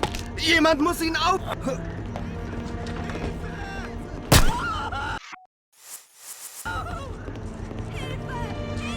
Er wird uns alle töten.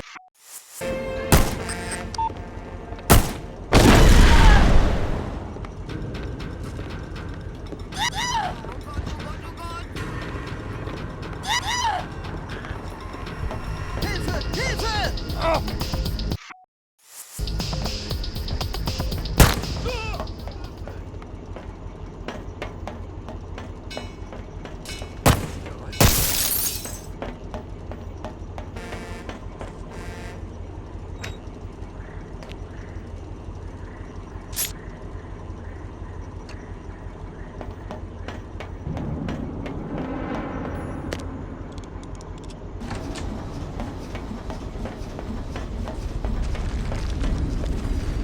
Es muss niemand verletzt.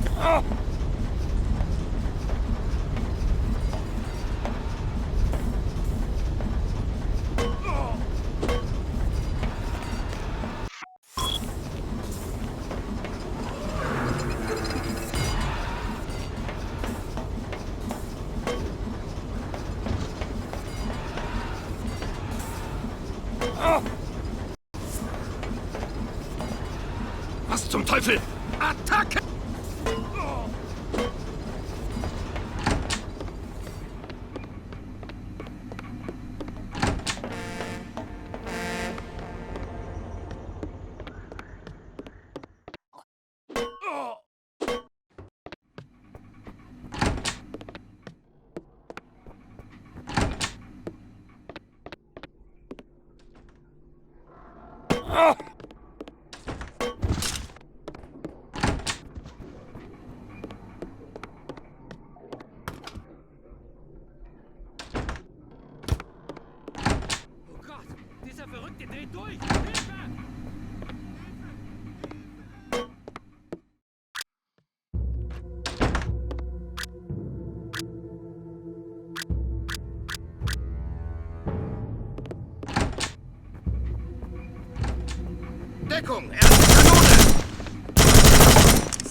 Sie denken, das war... Schön, dass Sie wieder an Bord sind, 47. Ich bin froh, dass Sie wieder fit sind. Ihr nächster Auftrag wartet, in Kalifornien. 3 Gangster machen dort in einer Klinik eine Entziehungskur. Einer von ihnen soll nach seiner Entlassung als Kronzeuge aussagen. Unser Klient möchte das verhindern. Leider wissen wir nicht, wer die Zielperson ist. Ein verdeckter Ermittler, der deshalb in die Klinik eingeschleust wurde, hat sich seit Tagen nicht mehr gemeldet. Die Klinik entlässt ihre Patienten nur geheilt oder tot. Der besagte Agent wurde offenbar unter Alkohol gesetzt. Warum, wissen wir nicht. Sie müssten ihn also töten, um ihn rauszuholen. Leider brauchen wir ihn lebend. Versetzen Sie ihn deshalb mit einem experimentellen Serum in einen scheintoten Zustand. Wenn Sie draußen sind, geben Sie ihm das Gegenmittel. Irgendetwas stimmt in dieser Klinik nicht, 47. Halten Sie die Augen offen.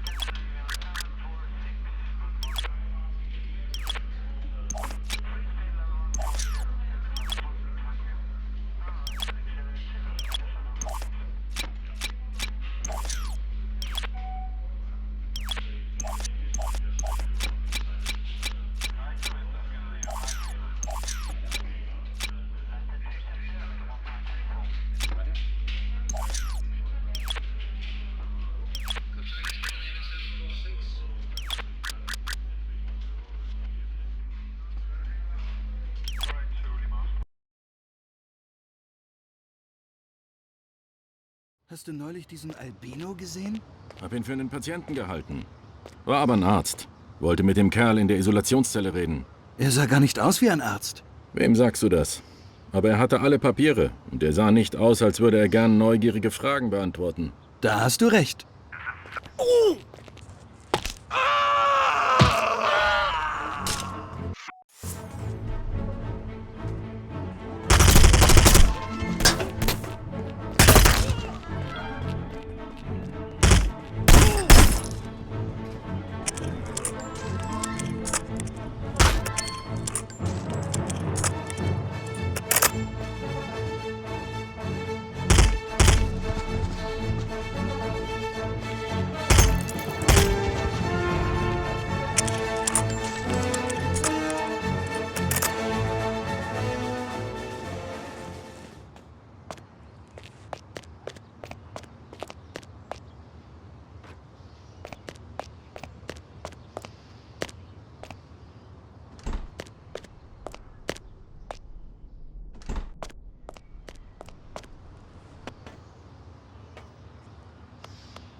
schießen! Ich bin unschuldig!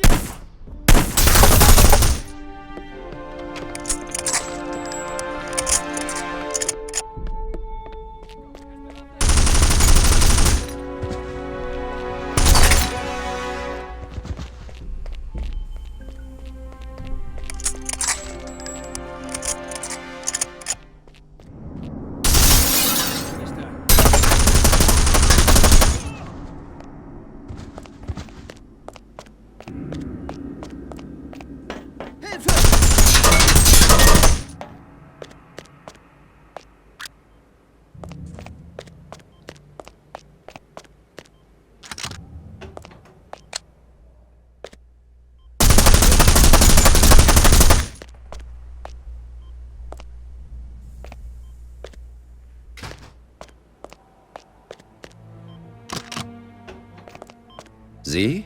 Ich hätte es wissen müssen. Haben mich sediert. Psychopharmaka. Was sie getan haben. Das ist der Kerl. Hier. Ich hol sie heraus. Die lassen mich nie lebend raus. Ich weiß.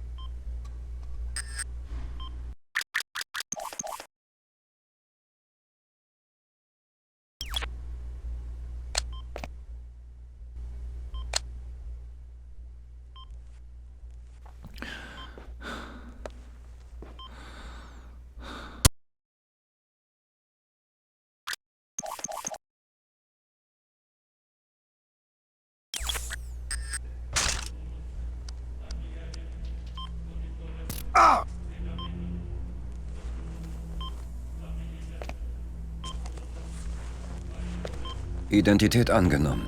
Ich erledige jetzt den Rest. Sehr gut, 47. Das hier wird Sie vielleicht interessieren. Das Mächtegleichgewicht der New Yorker Familien wurde gestört. Ich hätte deshalb noch 2 kleine Aufträge für Sie. Neben Ihrem Primärziel halten sich 2 weitere Mitglieder der Gruppe im Gebäude auf. Pro Kopf wären $50.000 Bonus für Sie drin. Es liegt ganz an Ihnen. Verstanden.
Hallo 47.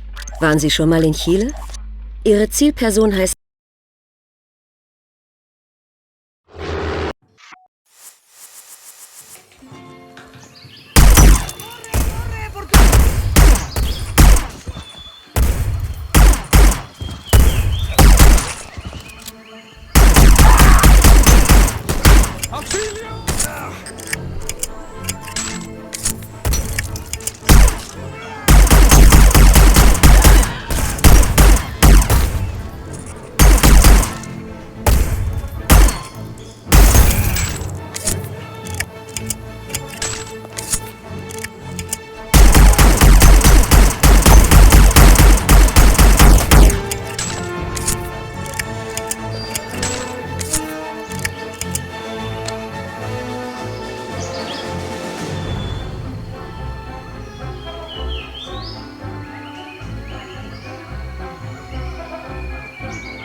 tienes nada.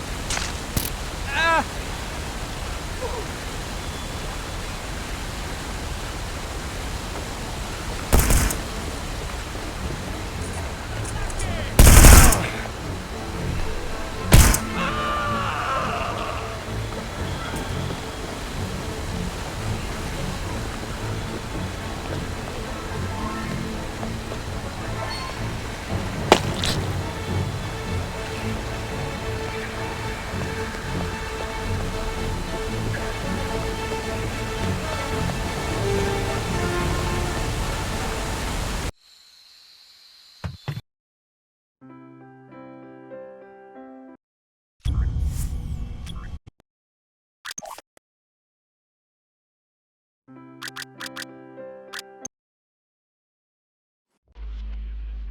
Hallo 47. Es gibt Arbeit in der Pariser Oper. Sie haben 2 Ziele. Den Tenor Alvaro Dalvade und Richard Delahunt, den amerikanischen Botschafter im Vatikan. Laut unseres Klienten betreiben die beiden einen Prostitutionsring mit Kindern aus Osteuropa. Die Proben zu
hier!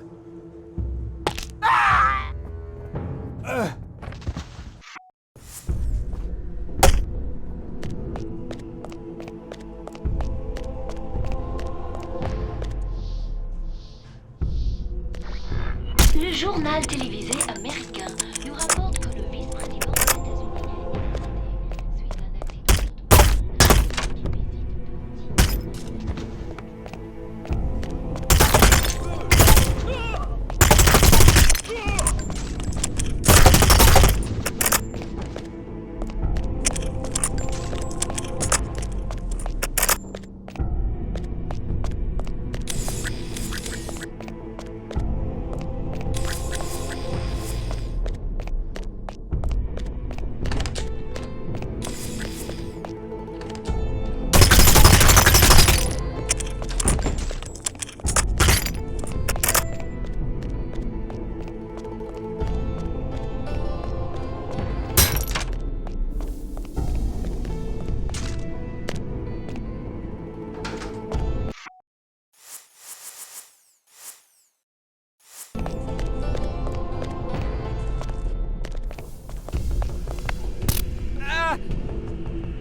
Hören Sie zu, 47.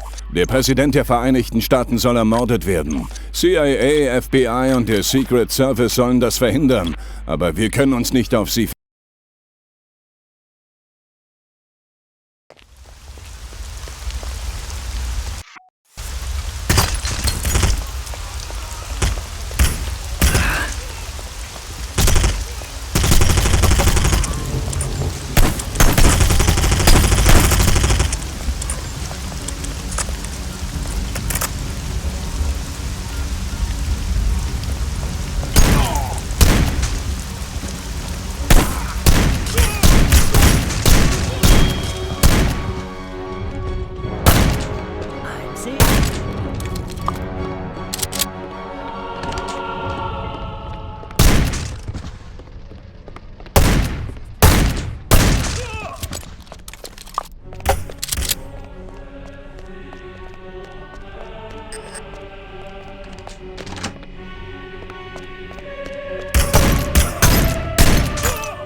Sie sind also der berühmte Mark Parchesi, der Dritte. Sie wollen mich nicht töten, 47. Ich bin wie Sie. Unsere Ähnlichkeiten sind irrelevant. Wir sind wie Brüder. Sie können mich nicht erschießen. Ich kann alles, wofür ich bezahlt werde.